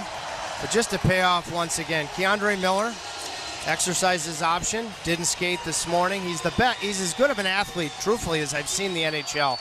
I mean, just an athletic play on all fronts. A chance for Slavin as the Canes win the draw, and that'll go wide. I had a good talk with him about his football playing days. I asked him what his favorite route was. Here's a chance for Philadelphia on a loose play, and that shot hammered by Cates, that was knocked away by Anderson. That's what I'm talking about. You know, it's another defensive zone turnover. There's room to grow for Carolina, and that's a good thing. Chatfield with it just to finish. I asked him what it was. He goes, I just ran downfield and touched the top of my helmet. That meant throw it to me. It's a pretty good route. Yeah, he went on his recruiting trip to Wisconsin. The football coach said, why are you here for hockey? Could have played there. Well, as a football player, I'm very grateful the sport he chose. It was Brett Bielema. We'll just show him that play he just made. That's why he was playing hockey, Brett. Now here's a chance out in front. His Hall got the shot blocked. Oh, he had a great look, but getting in front of that one was Forster. The forward was all the way back in front of his netminder. Now Carolina with a quick out from their zone. Ehlers has been good in this period. See if he gets rewarded. He's been buzzing. And this puck will find a way over the blue line, and there is Keandre Miller. He'll play it up for Stahl. He'll chip this one in. And trying to make a play with it is Drysdale. Into the corner it goes. Sent back around and work up the boards. Into the Kane zone. It's going to be a skate race.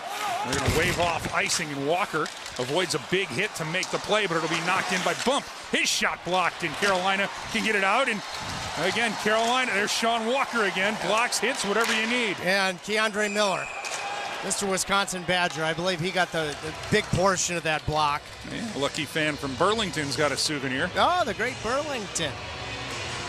I used to drive by there my first year broadcasting on the way to Greensboro. I'm sure that there are a lot of fond memories. Well, there was a real good Taco Bell there. I'm sure. I would trust you on that one, partner. I always caught that drive-thru on the way home from the games in Greensboro. 6:11 remaining here in the second period. 2-0 Carolina in front of this Philadelphia Flyers team that went 43, 27, and 12. Actually had more wins, Trip, on the road than they did at home this year. They were 23, 14, and 4 in the regular season, and this is going to be a long pass that Carolina's going to get to. Good work by Carrier. Get to it behind the net. Philly was 2-1, both on the road and at home in their 4-2 series win over Pittsburgh. And they don't go away even if they're trailing.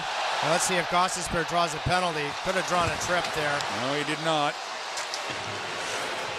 And Carolina will just keep playing along. But chip this one into the Flyers zone. They play the right way and they never give up on a game. Yep. That's why you can't take a breath here against them. Now Couturier gets one, and Anderson has to hang on with traffic out in front, and now pushing and shoving. A little bit more here, as it was Glendening who had the net front on the Couturier offering. Nothing will come of the pushing and shoving. 5:28 left in the second. Carolina leading the Flyers 2-0 here in game one of the second round of Hurricanes playoff action here on the Hurricanes Radio Network.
You know, on radio, we're responsible for painting a canvas. And, you know, I'm a TV guy, so I remind myself of that. And Frederik Andersen has seen 8 shots, Mike. But I would say out of the 8 shots, 6 have been quality chances. And it is so much easier said than done when you're not seeing a lot of vulcanized rubber to not try to do too much, to play a quiet game, to stay active, whether it be in commercial breaks or, you know, between whistles. That is a discipline. I've seen a lot of great goalies in the league that struggle when they don't see a significant workload. And he has learned very impressively how to deal with it here in Carolina, and an example is tonight so far. You know, it seems that goalies would love that, but... Oh, you hate it. I mean, you like it for your team, but you don't want to be the weak link. Exactly. You're sitting there watching everybody play so well, and you're like, I don't want to let anybody down. And what do you do a lot then? Try to do too much. Now Stahl with it as Carolina carries this one into the Flyer zone. Stahl will take a pass from Ehlers. Stahl works his way through that shot. Bounces off of Martinook. Carolina can keep it in with Slavin. We'll get it to Stahl. Behind the net for Martinook. He's going to be out of his reach. Billy plays it back, and they try to clear this one back into the Kane zone. They do, but right to Jacob Slavin. And Slavin clears this one out quickly. Loose puck, though, finds Trevor Zegras.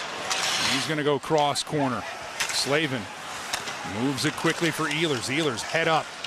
Ehlers over his blue line. Crosses center ice through the logo. Into the Flyers zone. He'll soft serve it for Sebastian Aho into the corner. Ristolainen will come away with it. And we'll get it to Sanheim.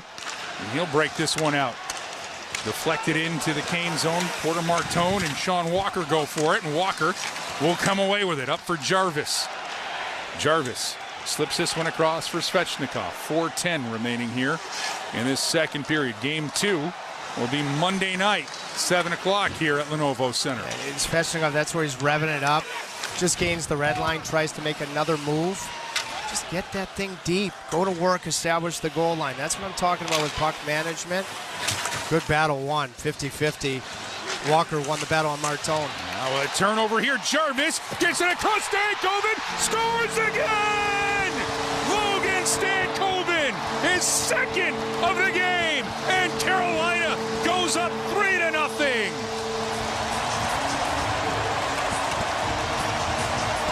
First thing that Logan Stankoven does is point to Seth Jarvis, because this saucer pass from Jarvis to Stankoven was an absolute thing of beauty.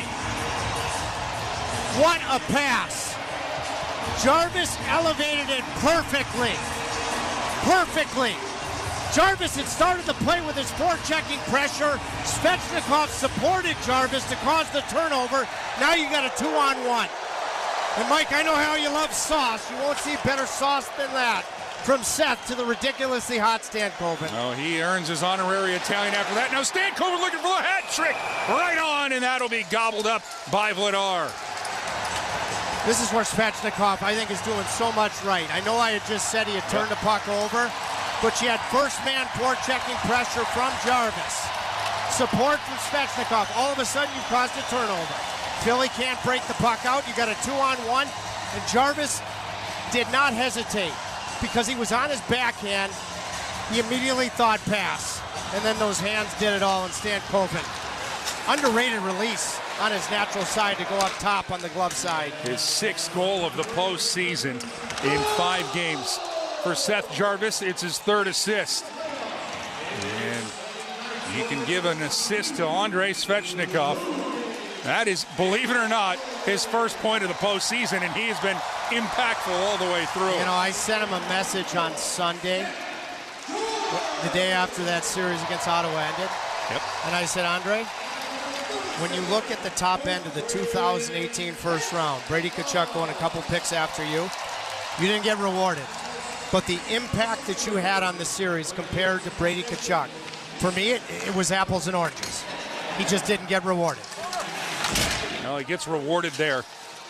He gets the bounce, and again, that is some good sauce. Now Philly looking for a bounce behind the Canes net as we resume play. Under 3 minutes to go here in the second period. On Couturier, who has been Philadelphia's best player in the offensive zone, fires that one all the way down back into his own end. And that's going to force Drysdale to make the play. York up the boards and out, but right to the Canes. Carolina, Ehlers hacks at it. And that'll go backwards for the Canes forward. Konechny will chip this into the Canes end. A good reverse from Miller below the goal line to Walker for an easy out. That's been effective from Carolina's defense. Now Carolina, once again, strong in the middle of the ice, not giving Philly much room to breathe. You've got the tongue of the cobra for Keandre Miller. The Canes are like a boa constrictor in between the blue lines at times, just taking away all that time and space. Now Philly back out in front. Great stick by Anderson to knock that one away as Konechny wanted to set it up. Now behind the net, worked along to the near boards. Konechny sends it back a little bit lower. Carolina trying to knock this one free. Up the boards, not out. As Zegras has it go off of his skate, off of the Drysdale offering. Zegras finds Drysdale. Here's a chance. That'll be knocked away. It'll be Sanheim with it. Wheeler's another good defensive play. He's had 3 to 5 big ones in this game. Carolina spent over a minute in their zone right now. 1:35 to go here in the second period. 3-0 Canes lead. Backhand pass. Anderson makes the save.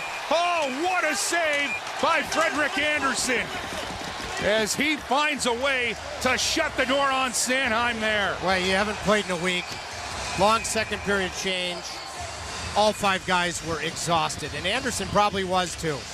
And he still was able to seal it low.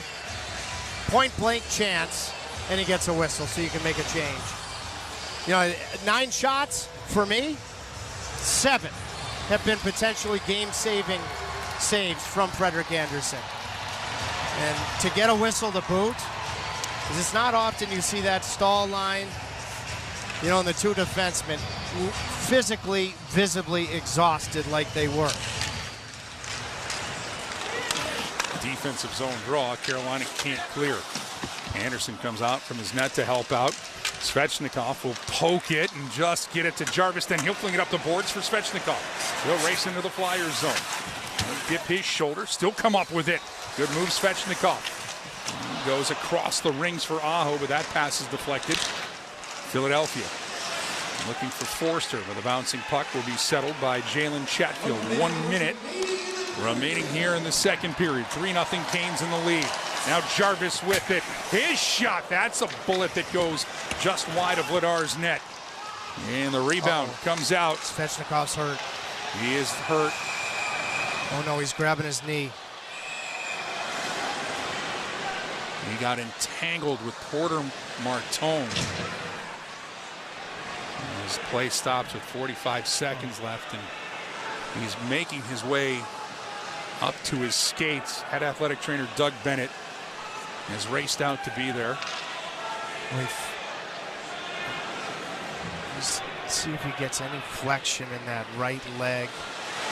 Oh, he's got some flexion. That's encouraging. He's up on his own. Okay, you know, because the immediate thing I think about, I mean, this is a player we all remember when he tore his ACL and MCL. Now he's staying on the bench, I think. That's an even better sign. Andre. Are you okay? Well, I mean, you just think about how good he's been.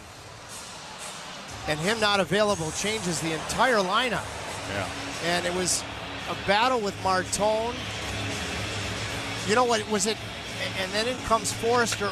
Oh, and Martone, right leg, landed on Andre's leg, and he grabbed the back of his knee. Forster slashed him on the back of his knee. That's actually a good sign, and they're going to call penalty. Being assessed a major penalty for slashing. The play will be reviewed. Yeah, it is such a rarity that you actually hope for a slash. Oh, yes. To the back of the leg. I mean, it's a deliberate thing that Forrester did on Svechnikov, but you know, I'm immediately thinking about his ACL and MCL tear, and so you know, the fact that it's a slash and now they'll review it right behind the back. It was the right leg, so I was worried about the left leg, the way that went left leg down to the ice with Martone. After review, the call to 71 from Philadelphia has been reduced to a minor penalty. 2 minutes for slashing. Okay, so here's what I do if I'm Rod here, now that I can breathe, okay? Brindamore sent a message to the Gostisbehere, Jarvis, Aho, you know, what needs to be the A power play group. He yanked him 30 seconds just over into the last power play. Now, he's going to start with him, which I knew he would. And he sent a message that these guys have got to get going.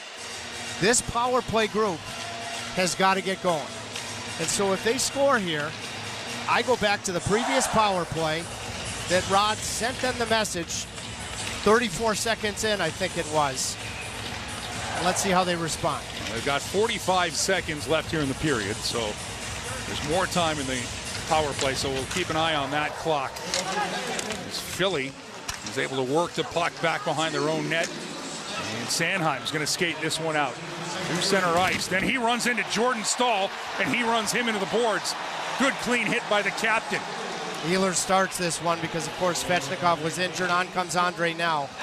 And now it's a chance here. Sent across, and a shot put right on by Svechnikov. Save Vladar. Aho with it now. He'll whip it across. Vladar gets to the post and makes the save. Jarvis looking for his first. Svechnikov to it. 10 seconds left in the period. Here is Jarvis trying to get it to Aho. Back for Jarvis. Gostisbehere. 4 seconds left. 2 seconds left. His shot blocked up high. And that is how the second period comes to an end. But Logan Stankoven, his sixth of the playoffs, has put Carolina up 3-0. I don't know what to say about Logan Stankoven. I ran into his dad at the tailgate. He just took a red-eye in from Western Canada. Well, Logan was beyond red hot in all caps before his dad got here, and he's just stayed that way tonight. Now let me answer a question that Adam Gold started off with as we started the broadcast. No, I'm really not tired of calling Logan Stankoven goals, and I hope he keeps it up. Coming up, Adam Gold has the intermission report. Carolina leads 3-0 after 2 here in Game 1 of the second round over the Flyers. You're listening to Hurricanes playoff hockey on the Carolina Hurricanes Radio Network.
Real world work.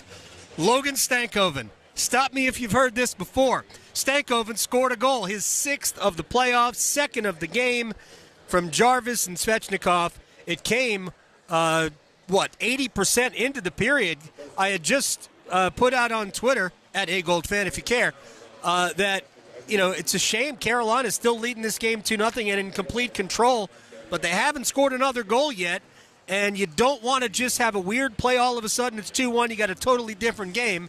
And right after that, Logan Stankoven takes a pass from Seth Jarvis after a great defensive play in the offensive zone by Andrei Svechnikov to force a turnover. Jarvis to Stankoven, and it is 3-0 Carolina. Next shift, or next sequence, Stankoven had another good chance through traffic. Hurricanes out shooting the Flyers 21-9 through 2 periods. Frederik Andersen hasn't had a lot of work, but he's made a couple of good saves in the period. Travis Sanheim had a great chance on a pass from behind the net that Freddie Andersen was able to take care of without much trouble. He has been great when needed, but he hasn't been needed a ton tonight. 3-0 Hurricanes. We will have highlights next.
Visit cardinalapparel.com to start your order today.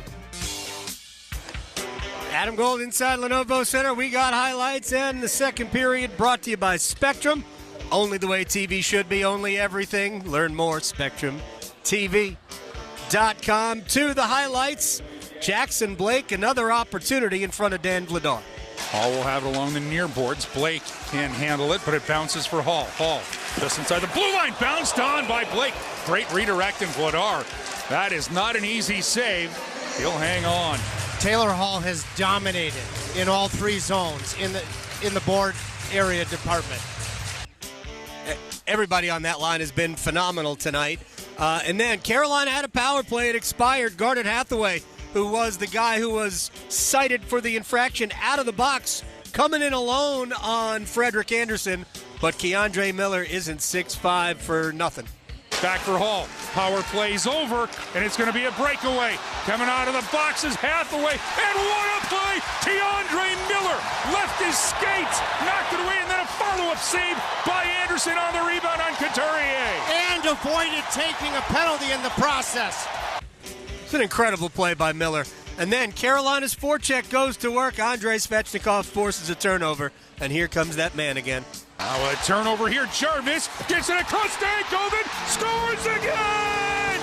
Logan Stankoven, his second of the game, and Carolina goes up 3-0.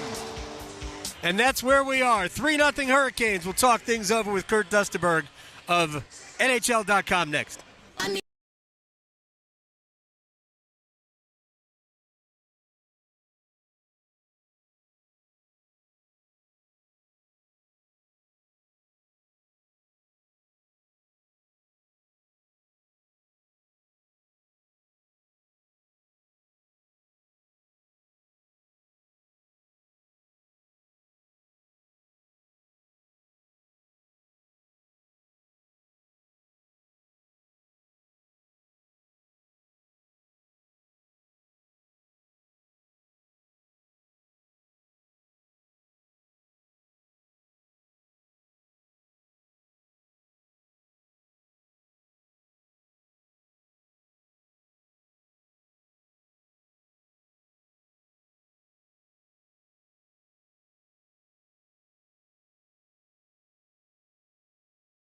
The home team, they're out shooting Philadelphia 21-9. I'm joined by Kurt Dusterberg. NHL.com covers the Hurricanes here. Should we talk about Logan Stankoven? We could. You got any thoughts about when is he finally going to break through, Kurt? You know, this thing was previewed all season long, right? In the regular first 60 games, we saw him have chances left and right, and it really is when a guy gets the puck on and off his stick that quickly, eventually those chances are going to go. If they're not going, they're going in, and they're just coming all at once. But I think it actually shows you his ceiling is a little higher than maybe everybody thought. No doubt. That line, there's at times there's a little bit of why are you doing that? Yeah, right. But they are capable of pulling that off way more often than not. Yeah, and that's why you see a lot of more puck that is movement. Jackson Blake than anybody else. Right, and then, of course, look at what he's done tonight. I think he feels, this is just a hunch, a little bit of a, not competition with Stankoven, but a desire to match what he's doing. They're similar players in a lot of ways, right? Oh, yeah. And if he's doing that, and as you said, you know, there's the potential to do even more than you need to do out there on some shifts, he figures, well, I can match this. There's no reason I can't. And, of course, the guy who actually just has the most points is Hall. So it's a all-around good situation. I need to go check this. He's either equaled or exceeded in a single playoff series his point total. Oh, wow. This is game 5. Yeah. He's an MVP. Yeah. He was the MVP. No, that's not a postseason thing. Right. And I asked Logan this before the game during the morning skate. I asked him about what Hall has meant to those two. Right. Because this line wasn't that. Ehlers was good on that line. Yes. Hall has taken this to another place. He sees the ice very, very well. He has the ability to hold on to the puck just that little bit longer, and he can do it at top speed. That little combination helps open up things for Blake and Stankoven. Yeah, and I want to move away from this, but you talk about how Blake and Stankoven are similar. I think they play the same game differently. Yes. Right? Right. Stankoven is not as shifty as Blake is. A little more direct. Yeah. Yep. There's more north-south, and you get a little bit of east-west. But that from really Blake. creates a havoc for the defense because you got to figure out which guy you picked up and what he might do. They're incredible They to are. watch. All right, the play Keandre Miller makes coming out with Hathaway coming out of the penalty box. How do you describe that other than 6'5"? Well, it's 6'5", and I think it's stating the obvious to say he's really long. He's got a long arms, long stick, long reach. But didn't you watch that almost and feel like you were watching it in slow motion, wondering, hey, wait a minute, I think he might actually get to he could probably wrap his stick all the way 8 feet out there, and he did. Yep. So that's the kind of stuff you expect from a guy like that, and having an anchor like that to play a different kind of defense than Slavin does. But Right. to have an anchor like that on one of your pairings where you say it's a different way of locking down the tough chances that occur in the slot is a great thing. You know, it's interesting. I would love to, and I've already talked to Keandre a bunch, and he's an interesting guy to talk with. He's very thoughtful. I am curious. When he was at his best with the Rangers, he was playing with Jacob Trouba, right? Mm-hmm. I'd be curious to get his thoughts on what it's like for him to play with Sean Walker, who he doesn't do the dirty stuff that Trouba does. No. But Walker is a gritty player. I think Miller probably likes to playing with him. I was thinking about that watching them playing together tonight and thinking, gosh, this just looks right. Yeah. They both bring an intensity to their game. One's more of a quiet intensity, and yet Walker kind of can really bring it. You can set him off. But they bring an intensity to the game that just, I mean, if you're a forward group going out there against them, you're thinking, oh, no. Right? I mean, those guys can get you different ways. Walker, to me, is built for playoff hockey. His mindset. Yep. When he saw his own blood in Game 4, I think he loved it. Right. That's mine. All right, Frederick Anderson, 9 saves. Yeah, But I he's been like. good. Yeah, there have been a couple. I forgot who it was. Sanheim out in front, a little dish in front. Yeah, right. Very good save. And what I liked about a couple of the saves where he had to do something in tight quarters, no movement. Right. He kept his arms in, right, so nothing can get between the body and your arms. There was not any extra movement. He's not giving up rebounds. He's not having to work hard. But that's the hardest time to play for goaltenders, as we see night in and night out for the Carolina Hurricanes. Those are the hard games, whether it's Bussy or Freddie. It's staying in the moment and not thinking I've got to do more than I've got to do. Just get square to the puck, square to the puck, square to the puck. The one time he didn't get square to the puck, he got pulled over to the side. That's when he had to make the trip there, and he did the right thing. Right. And as I was commenting to somebody, we watch a play like that, and you think, well, why trip there? Because he's banking on his penalty kill. Yeah. Because he thinks, well, that's right, penalty kill, take care of this. Very Billy Smith-like. Yeah, it was. People my age who grew up an Islanders fan, you'll get it. Yeah, I got that. All right. You're pretty close to my age, I'm sure. Let me ask you about the intangible nature, in about 30 seconds here, of Andrei Svechnikov forcing the turnover and Seth Jarvis getting the puck to Stankoven for the second goal. Because those two guys, first two guys, didn't have a point other than the empty net points for Jarvis. That's right. Right? That's what you're looking for, and you want to see Aho get in on something like that as well. Yes, it makes a difference. You can even hear it a little bit when you talk to Seth Jarvis this morning and yesterday. Yeah, you need that. Those guys are prideful players, and they may be the number one line nominally. I think we kind of know that. But right now, there's another line doing the work, and they're prideful enough to say, look, we want in on this. Yeah. So they're going to get in on it. It will come. It will come. They're doing some things right tonight. I've liked their game tonight. Aho made an incredible backdoor play to lift the stick of Trevor Zegras, was it? Yep. That's as good as a goal. Absolutely. Kurt Dusterberg, NHL.com. Thank you Adam. very much. All right. We have another period, but we have an NHL scoreboard after these words from your local stations on the Carolina Hurricanes Radio Network. Credit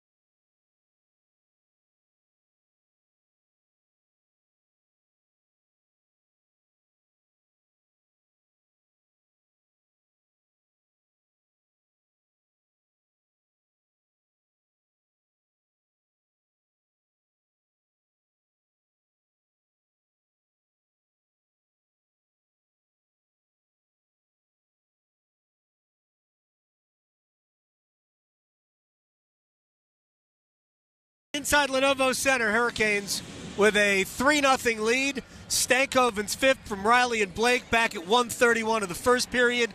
Blake's second from Hall and Riley at 7:30. By the way, Mike Riley entered the Hurricanes record book by getting 2 assists in his first game for the franchise. Ties Brent Burns and Sylvain Cote as a defenseman. And then Stankoven sixth from Jarvis and Svechnikov at 16-16 of the second period. Those are your scorers.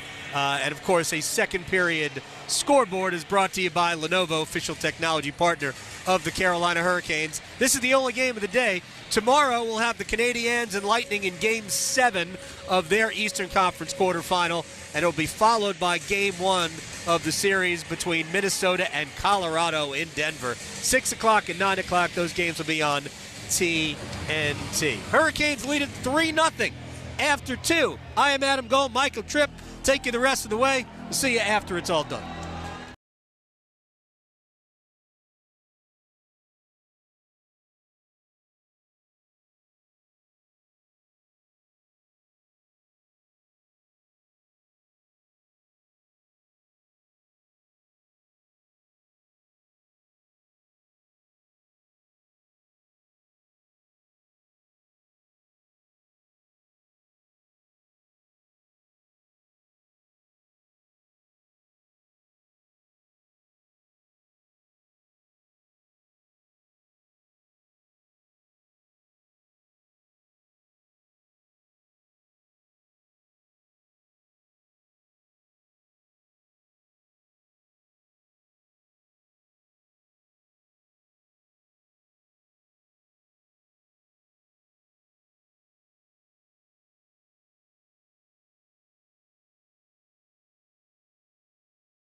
With the 2 goals from Logan Stankoven here tonight, he has tied Matt Boltley and Brandon Hagel for the league lead in postseason goals with 6. Carolina with a 3-0 lead heading into the third period over Philadelphia here in Game 1, and alongside Tripp Tracy, I ask you, how do they get this one home, partner? Well, I mean, you have a power play here to kickstart the period. I mean, you have to, the veteran hardened team with all of your playoff experiences that you have. Number one, you got to figure a power play goal would put this game away. And even with Carolina, all these great stories so far in the playoffs, individually and cumulatively, you got to get your power play on track. So that's all the motivation that you need here with 1:16 on the man advantage to start the period. And Philadelphia will win the draw. And it'll find its way all the way back to Frederik Andersen, who, while he has only faced 9 shots, make the case 6, possibly 7 of the 10 bell variety. Now Ehlers will rush this one in. His pass, though, misses everyone. And Couturier coming the other way on a shorthanded break. Couturier in, gets the shot through. He's wrapped up by Gostisbehere. Rebound comes free. Now it's kept in again. Long shot. Andersen bodies that one down. A 3-0 lead on the power play. You cannot turn that puck over at the offensive blue line like Gostisbehere did. Couturier has had their best chances. Yeah. We've mentioned it. Andersen made a really good low save, and then Aho a follow-up stick on a gaping open net. The Canes still have power play time, 27 seconds, and now number 27 Ehlers gets it, hands it to Svechnikov all the way back. Left point, Gostisbehere walks the blue line to the middle of the ice, now moves in. Top of the right circle, shot right on Vladar. Will absorb and get the whistle. You know, I don't think when you have a lead that you've earned like Carolina does, and, you know, it's the first minute now and 2 seconds of the third period, you don't take a more conservative approach to your power play that needs to get going. But what you do is you make sure that much more that you don't turn pucks over at that offensive blue line and give a shorthanded attack any hope. That's the one thing with a 3-0 lead you got to think about it on the power play. Well, the Stankoven line comes out, but this one out of the reach of Walker, and here comes a bit of a push here from Philadelphia as Hathaway gets this one in deep. Dvorak can't get to it, and out of the box comes Forster after that slashing penalty, which created that scary moment with Andrei Svechnikov, but thankfully he is fine. Well, I can say he's fine. I didn't get slashed in the back of the leg. And Blake will chip this one out to center ice. Here comes Hall. He'll stop. Spinorama move. Drop back for Blake. Blake stick handling. Dvorak who throws it out to the front. And Vladar had to be ready to make a pad save there. Well, Jackson Blake. I mean, all three members of this line. Oh, what a hit from Hall. He absolutely demolished his man right at the boards. A clean hit by Taylor Hall. And now offside as Carolina was coming back the other way, looking for offense with 18:01 left here in the third. Just offside will carry it. Taylor Hall, with everything else that the former league MVP brings, he is a heavy player. And this was a terrific shoulder-to-shoulder hit on Dvorak. As Dvorak was trying to pass the puck, break it out of his own end. Shoulder-to-shoulder, just true heaviness. Taylor Hall, when you look at all that he did in the first round, he's got minutes to play here in game one of the second round. Yeah. But I think this has been the best game that he's played so far in the playoffs. And I'm thinking about all that he did against Ottawa. He's had a beautiful setup on the Jackson Blake goal to make it 2-0, and then several others that Vladar either makes the save or just whisked wide. As Philadelphia will get control of this puck, they'll work it into the Kane zone. Gostisbehere moves it up. Jarvis will bump this one out, but it'll touch somebody on the Canes bench, and that'll get us a whistle. Mike, I say that because I think he's been the best player for either team in the trenches, board battles, and then once he's winning those battles with his heaviness, his playmaking, including setting up Jackson Blake's goal, could have set up 2 or 3 others, and then he brings that physicality. You know, I remember his second game as a Hurricane was at Madison Square Garden, and I got my first real in living color taste of the heaviness of his game. Face off to the right of Anderson, and one by Carolina. Svechnikov will come back to get it. He'll chop it over the line. Jarvis across for Riley. Riley, and it'll bounce off of his stick and into the Philadelphia zone, and the Flyers retreat back for this. Canes will come up with it. Reaching for it was Jarvis.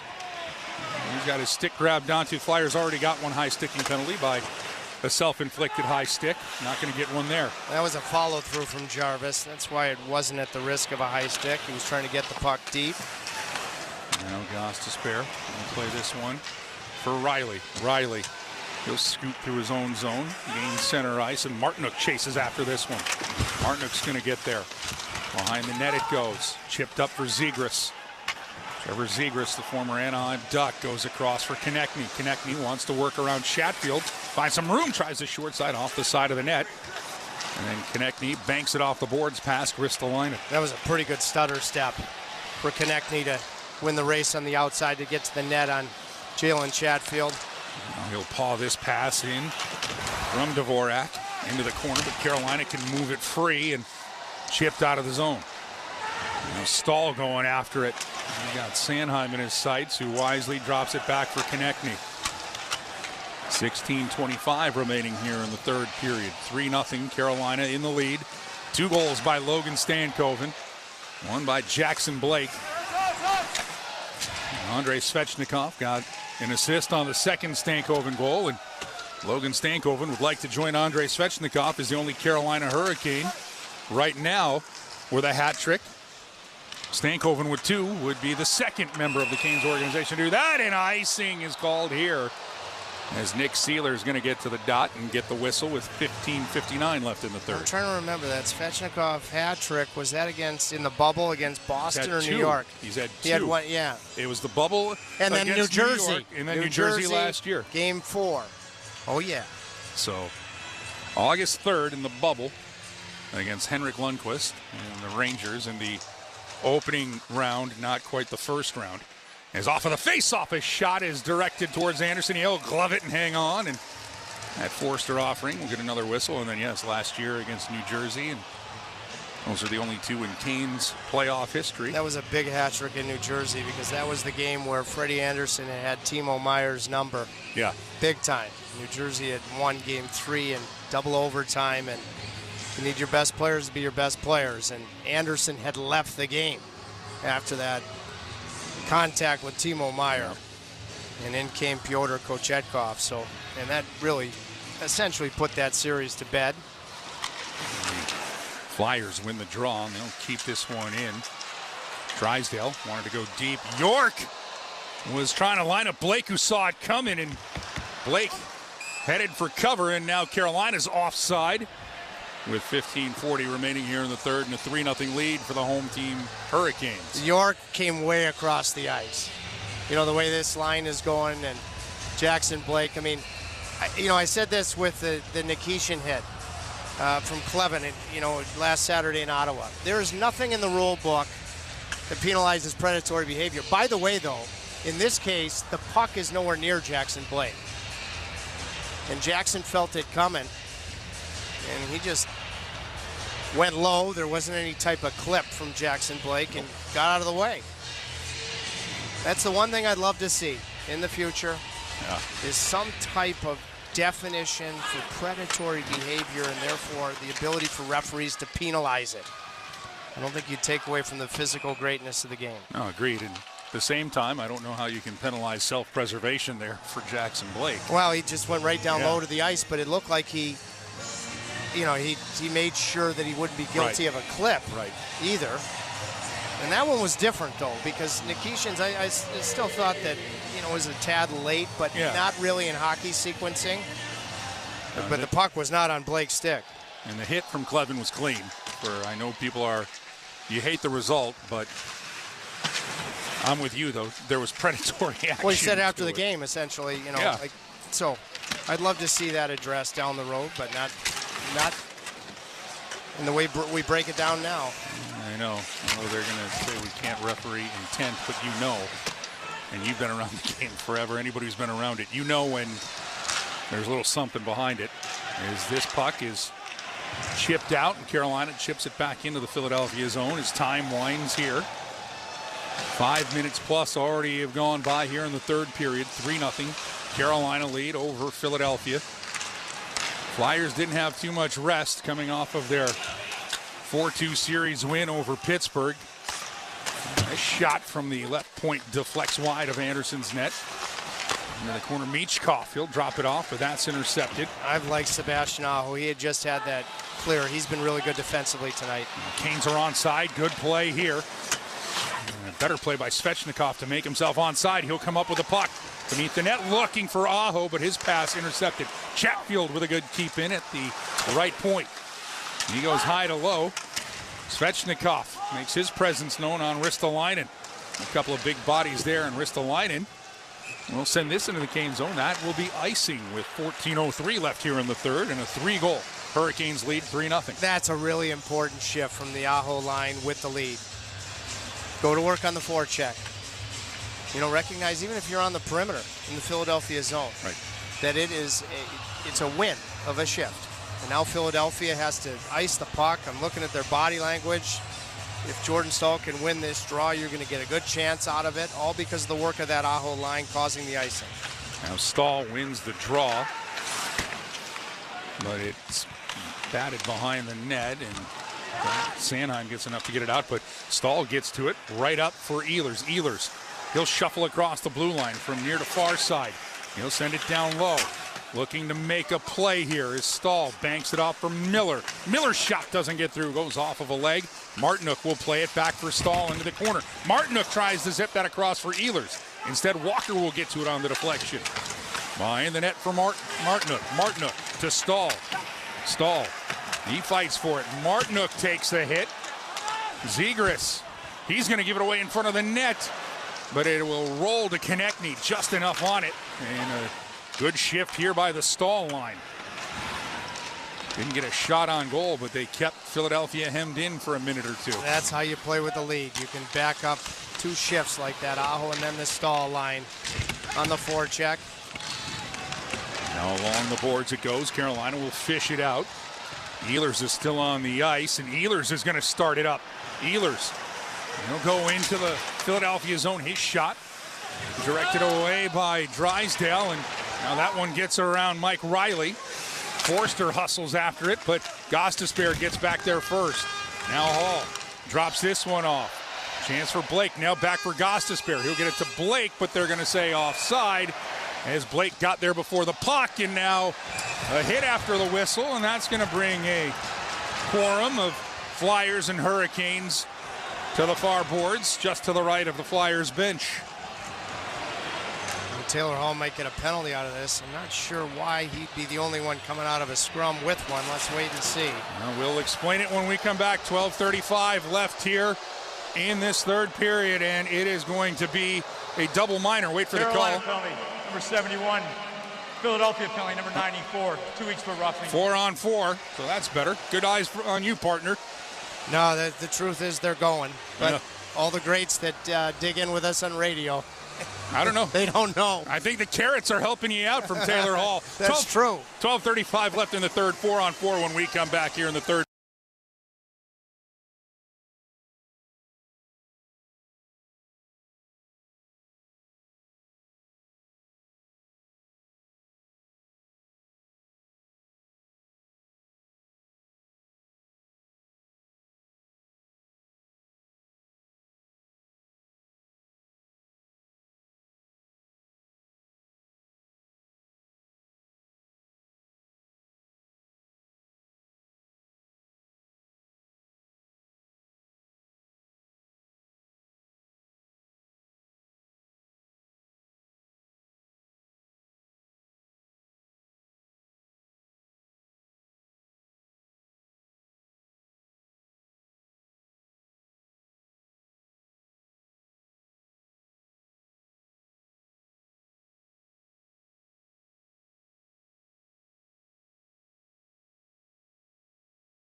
And Taylor Hall going to the box for Philadelphia and Carolina, respectively.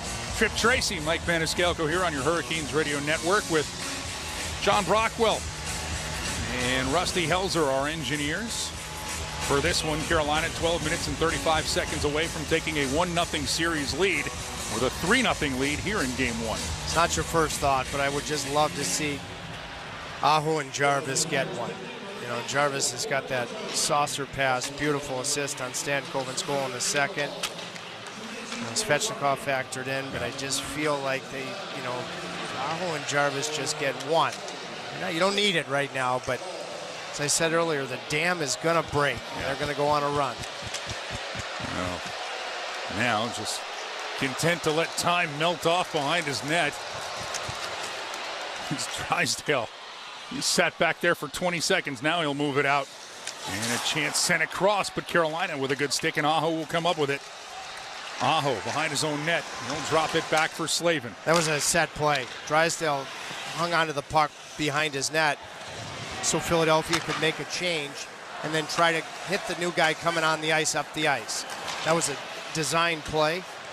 Now this pass is a little too far for Aho, and Bump with it. Alex Bump, he'll turn. His shot goes high and wide, and Slavin comes up with it behind his net. Denver Barkey gives him a bit of a hit, but Carolina looks to clear, can't do it. Ristolainen keeps it in. He'll snap his shot over the top of the net of Anderson. And paying the price there is Jarvis, but he gets it out to center ice. He's got to stay on as Sanheim came up with the puck. Gostisbehere, big block. He didn't clear it, but then he amended for it on that Ristolainen shot. Got a piece with his lower body, did the former Flyer.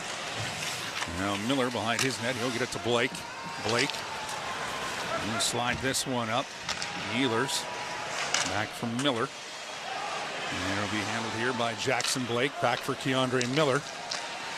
And less than 20 seconds left to 4-on-4. Ehlers with it now. His pass deflects into the Flyers zone. Philadelphia, though, goes off of the official, and Walker gets it up for Blake. Blake splits the defense, drops it back for Ehlers, but out of his reach. Ehlers back across for Miller. Miller loses an edge, and Philly wants to run with it. Drysdale, he's going to do a little give and go. 4-on-4 is over as both players out of the box, Hall and Martone.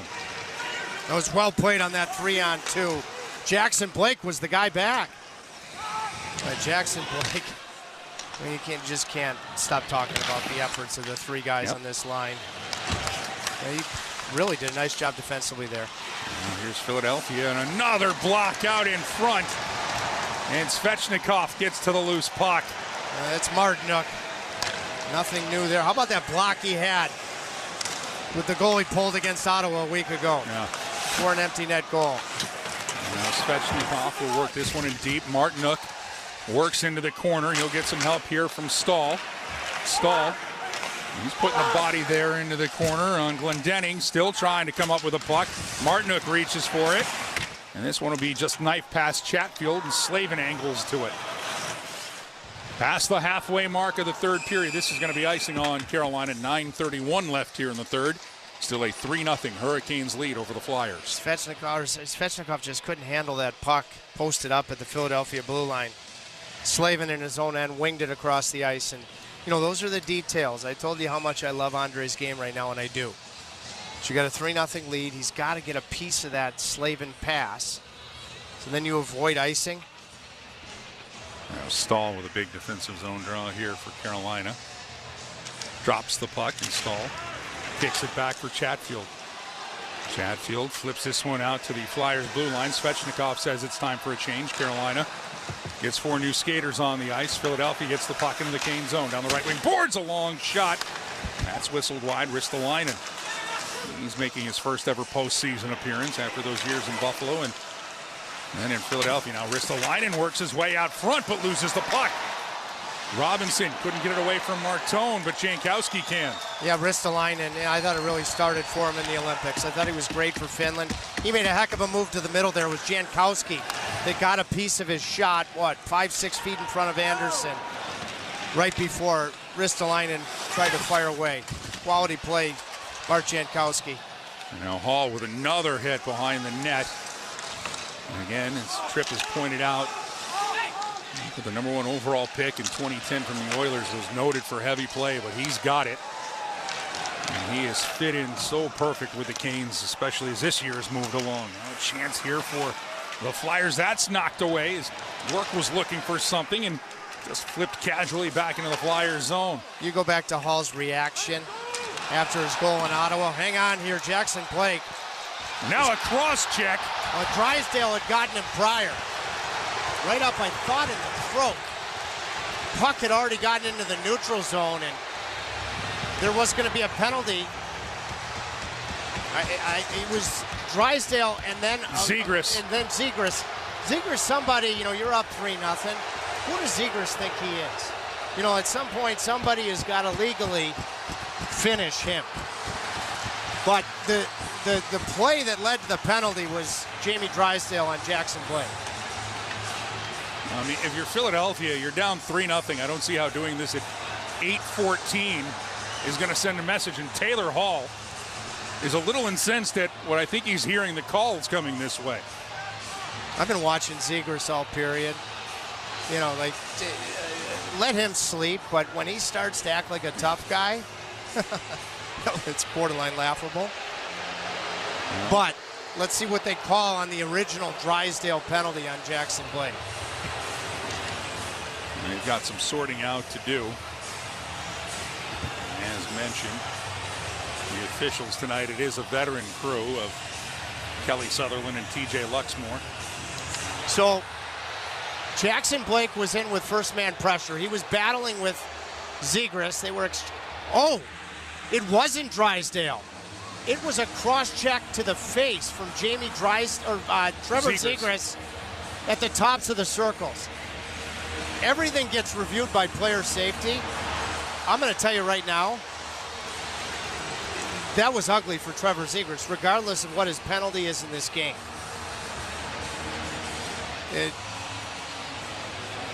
Tops of the circles to the right of Dan Vladar. They had been exchanging sticks with each other, entering the Philadelphia zone. And it's only a high look because it was behind the play that we've been afforded by ESPN. That's not their fault. But it looked like a cross-check right to the face from Trevor Zegras on Jackson Blake. I mean, I think player safety does a great job. And right now we'll see what the penalty is. Yeah. That's not a good moment there for Trevor Zegras. The officials are still gathering. And it looks like Taylor Hall is already in the box. I'd toss Zegras from this game. That's what I'd do. You know, like that's fine if it's a cross-check through the body. You know, like you still don't love it, but not to the face. Yeah, or the throat when you come up high. It was either the face or the throat. No, Let's say it gets your Adam's apple. You know, they've got the tablet out, so we don't know if they called a major penalty for cross-checking here to Zegras. There wasn't an announcement, was there? No, there was not. So I thought it looks like they have the tablet out. I'm not sure they do. Well, there was first the reaction going to the throat / head area of Jackson Blake. Then he turns around when Blake is on the ice, and then that one. Yeah, that one, the second one when he was down on the ice, that's the old cross-check above the pant in the lower back. You know what that is, Mike? That goes back, I remember 1 year ago that Vincent Trocheck, when he was a Hurricane, suffered. That can lead to internal damage. Okay, it can lead to, I'm no doctor, but it can lead to like a kidney laceration. So that one was no good either. But the first one, truly, you know, we've only, and I have to make sure that I say this again, we've only seen the high look. Yeah. Haven't seen anything close up. That was also the case, you know, Brady Tkachuk on Jordan Martinook in Game 3 a week ago Thursday. It was tough because it's away from the play. You couldn't get all the looks that you'd like to have. But from the high look, it looked to be a really regrettable to the throat or face cross-check. And then you're right. Above the pant, lower back, that's where a player doesn't have a lot of equipment. And that can truly, you know, the league's done a really good job on that, trying to protect against that particular spot because it can lead to internal damage. Well, here comes the explanation. There's multiple penalties on the previous play. The result will be a 2-minute power play for Carolina. All right, so we have multiple fouls. Let's see if we get an explanation on what they are. With 8:14 remaining here in the third period, a 3-0 Carolina lead. Jackson Blake and Taylor Hall are in the penalty box for Carolina. And we're going to go to break. Yeah, we'll see what they announce. I personally think Trevor Zegras' night should be over. 8:14 remaining here in the third period. Carolina with a 3-0 lead over the Flyers and about to go on the power play. When we come back, it's game 1 of this second round playoff matchup. Carolina leads Philadelphia 3-0. It's Carolina Hurricanes playoff hockey on the Canes Radio Network.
has been escorted to the dressing room with 8:14 left here in the third, and the Canes, out of all that cross-checking nonsense, have a 2-minute power play here late in the third period. Trip. Yeah, well, you don't want to give up anything shorthanded, period.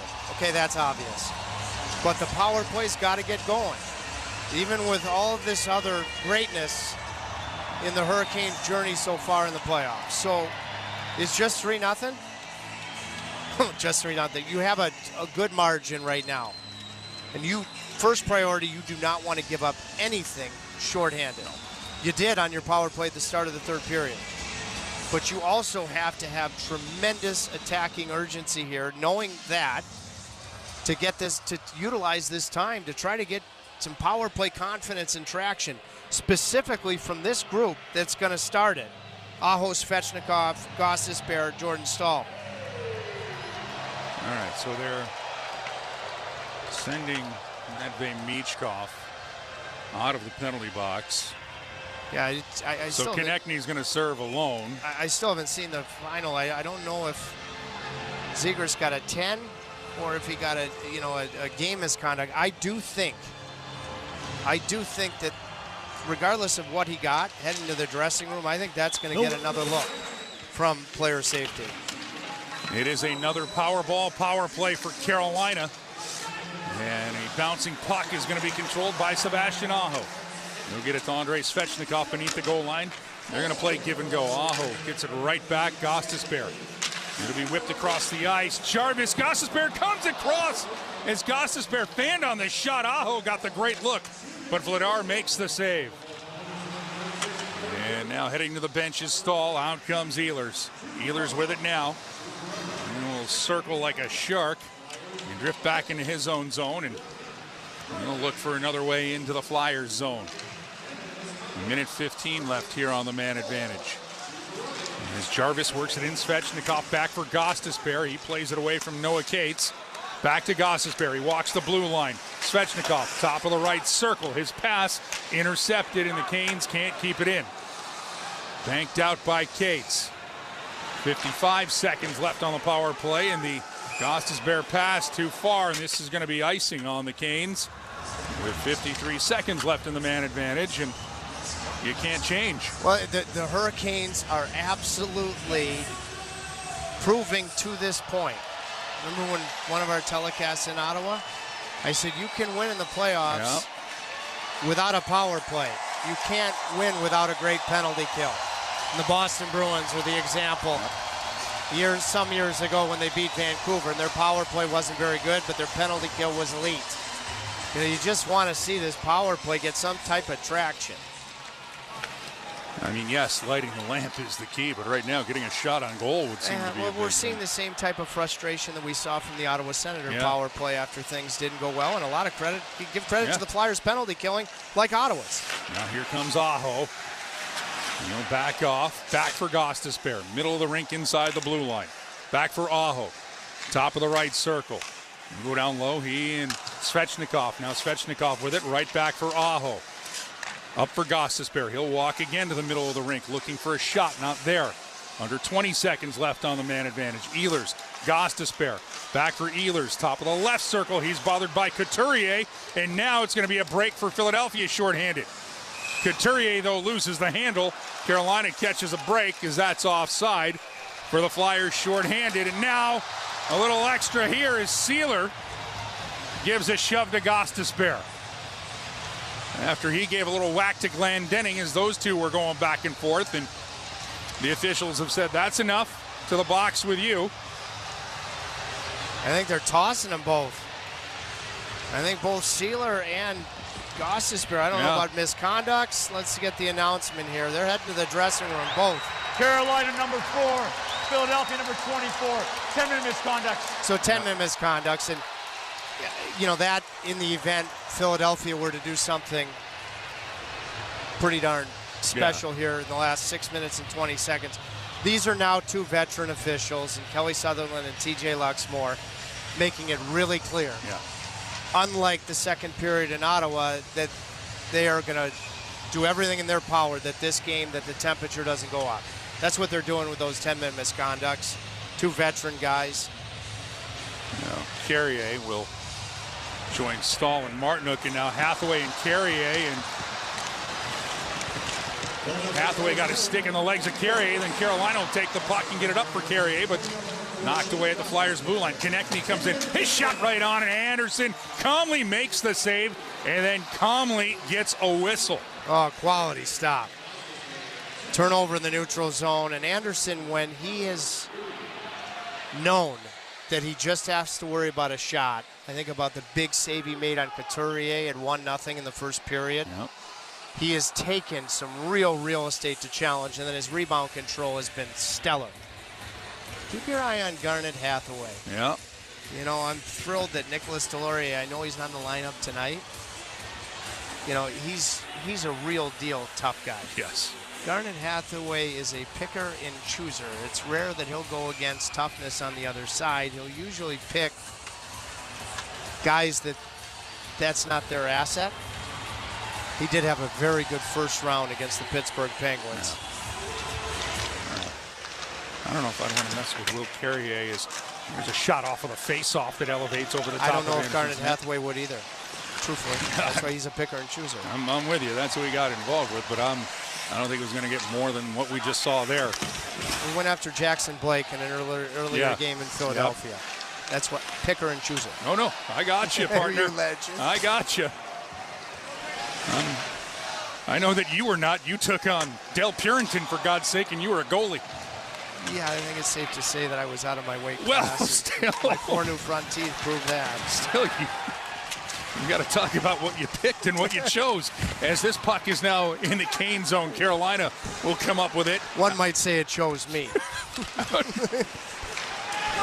Hall gets this in deep. And we played back by Philadelphia. Good hit there by Robinson. And a bouncing puck will stay in the zone as Robinson waves at it. Vladar comes out of his net. Stahl with a good stick to knock it down. But Philly got to the loose puck. And out it goes. Konechny. He gets this one to Dvorak, but offside. And a lot of stick play in this one right now as Konechny had a whack for Carrier at the end of the play. 4:55 left in the third. We'll bring you the conclusion of the third period. Canes lead 3-0 here in Game 1. It's Hurricanes playoff hockey on the Canes Radio Network.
Canes lead the Flyers 3-0. Trip Tracy.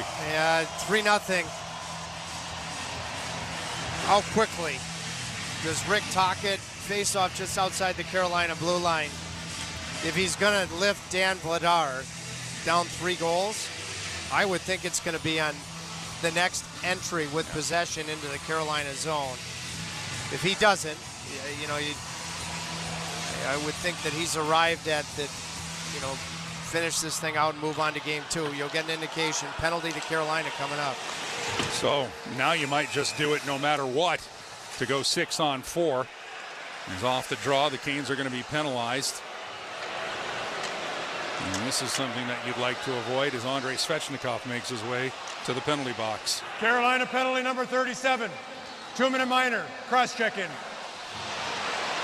Andre's been, for the most part, very disciplined in the playoffs so far. This was just off of that neutral zone draw, guilty of the cross-check.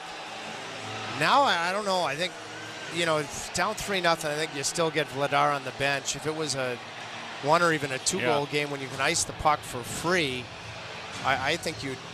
But then again, too, we've been talking about Carolina's power play. Philadelphia's power plays had a tough go of it all season. There were a couple cross checks. First one was from Martone, and then Svechnikov had one as well. He goes, does Andre? Vladar is on the bench. 4th power play for the Flyers, and this will be kept in by Drysdale. He get it to Martone, but that's taken away and hammered down the ice. As Drysdale couldn't keep it in, as Jacob Slavin does a Jacob Slavin thing. You know what he did? His only way to get the puck out of the ice was to go high on the glass, off the glass. If he goes over the glass, it's delay a game. Only he can do that. Now another chance here, and he does it again. 4:15 left in the third. That's self-belief, because he's probably a foot. If he goes a foot higher with those 2 clears, it's into the spectator area and a 5-on-3 against. Martone flips this high, which Anderson catches it, and there's traffic, so he'll hang on for a whistle. 1:14 left in the power play. 4:02 left here in the third. Kane still leading 3-0. That is just like for a goal scorer that can, hit the smallest of areas for a shot location, it's the same thing. Jacob Slavin, especially the first one, the pressure coming, the only way he was getting the puck out is if he went midway up the glass, he was going to have to go right up top of the glass. And he went probably no more than a foot below the top of the glass. You got to have major self-belief to be able to pull that off. He has that confidence. Now Ristolainen sends this one across. Behind the net of Anderson, Couturier keeps it moving. Ristolainen at the right point. He'll go high to low for Couturier again. He'll hand this one off for Michkov. Matvei Michkov. Ristolainen out in front, and Anderson fights that off into the corner. Flyers to the rebound. Ristolainen wants it inside the blue line. He'll get it right back. Michkov with it, top of the right circle. He's surveying his options. He goes down low for Couturier. Couturier goal line extended to the left. He goes low to high. Michkov through traffic, and that doesn't miss by much. A big screen in front from Sanheim. He's the net front here, the defenseman. Now Ristolainen with it again. We'll go side of the net. And Drysdale, that deflects off the glass into the crowd. And a lucky fan from Dunn all the way in here on a Saturday with a souvenir. 3:10 left here in the third. Mike, when Philadelphia was here, their second visit of the regular season, Carolina had a 2-goal lead at that point in the third period. Right about now, the Flyers scored 2 extra attackers, pull the goaltender goals. So you're in a great spot right now, 22 seconds from the end of Svechnikov's penalty. But the Flyers have done it before. Yeah. Oh no, there's still runway left here in this one. Flyers win the draw, and the Drysdale shot goes over the top of the Anderson net. He's got to get back on his skates. Drysdale with it again now. Porter Martone. Back for Drysdale, right point. He goes rink wide. Played off the boards. Now a little bump out in front, and a good stick there by Walker to send the puck into the corner. Barkey wants to make a play. Out of the box comes Svechnikov, so it's 6-on-5, just the empty net for Philadelphia. Flyers keep the puck in the Kane zone. Barkey takes the whack from Carolina. And a chance here for Philadelphia. Martone loses the handle, kept in. Drysdale with it. He'll go into the right wing corner with it. Now collapsing for it, Walker. Try to come up with a puck. Konechny to it, all the way around for Forster. Forster has a little problem with it, but Martone bails him out. This one works its way behind the end boards, along the end boards, and a chance for Philly to keep it in. Cates to Martone, 2:05 left. And a chance for Jarvis to clear it out. Svechnikov gets to it. This puck is waved at, and the Flyers knock it down at their blue line. Yeah, Carolina gets an entire change, though. That's important. Chatfield for Svechnikov. He'll go across. Slavin had the empty net. He'll get it to Robinson. His shot goes over the top of the empty cage. Svechnikov got to it. Philly clears it out. This one is going to roll all the way back. Anderson. Oh, he didn't. It's the playoffs. Regular season, he's going for the empty netter, Frederik Anderson. I think if he would have looked up, and now Robinson had the chance, and that goes over the top of the net. 1:25 left here in regulation. 3-0, Carolina in the lead. Flyers are making a change, and Anderson could have gone for it. I'm with you. But now this unselfish. Ristolainen directed out in front. Anderson makes the save. Rebound still loose. Canes will deflect it into the corner. One thing right now left to be settled in this one. Ristolainen. This one blocked out high. And this will be flipped high. Will it make it to the empty net? No. Sanheim gets there before Carrier can. Carrier got the block, and even though it didn't go, he finishes Ristolainen.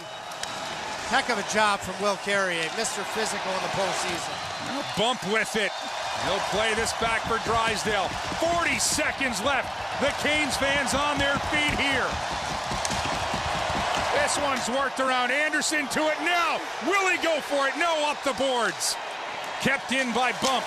Behind the net. Oh, massive hit on Walker. Loose puck out in front. That deflects free. It was Konechny on Walker's former teammate. Walker knew it was coming. That looked to be a good hit through the body. 15 seconds left in this one. You hear the chant.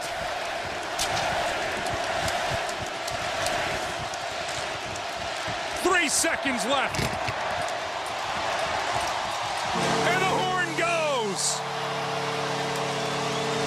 And for the second consecutive series opener, Frederik Anderson throws a shutout. The 7th of his playoff career. And the Carolina Hurricanes take a 1-0 series lead with a 3-0 win over the Flyers here in the second round of the playoffs. You know, back at our scene set, Mike,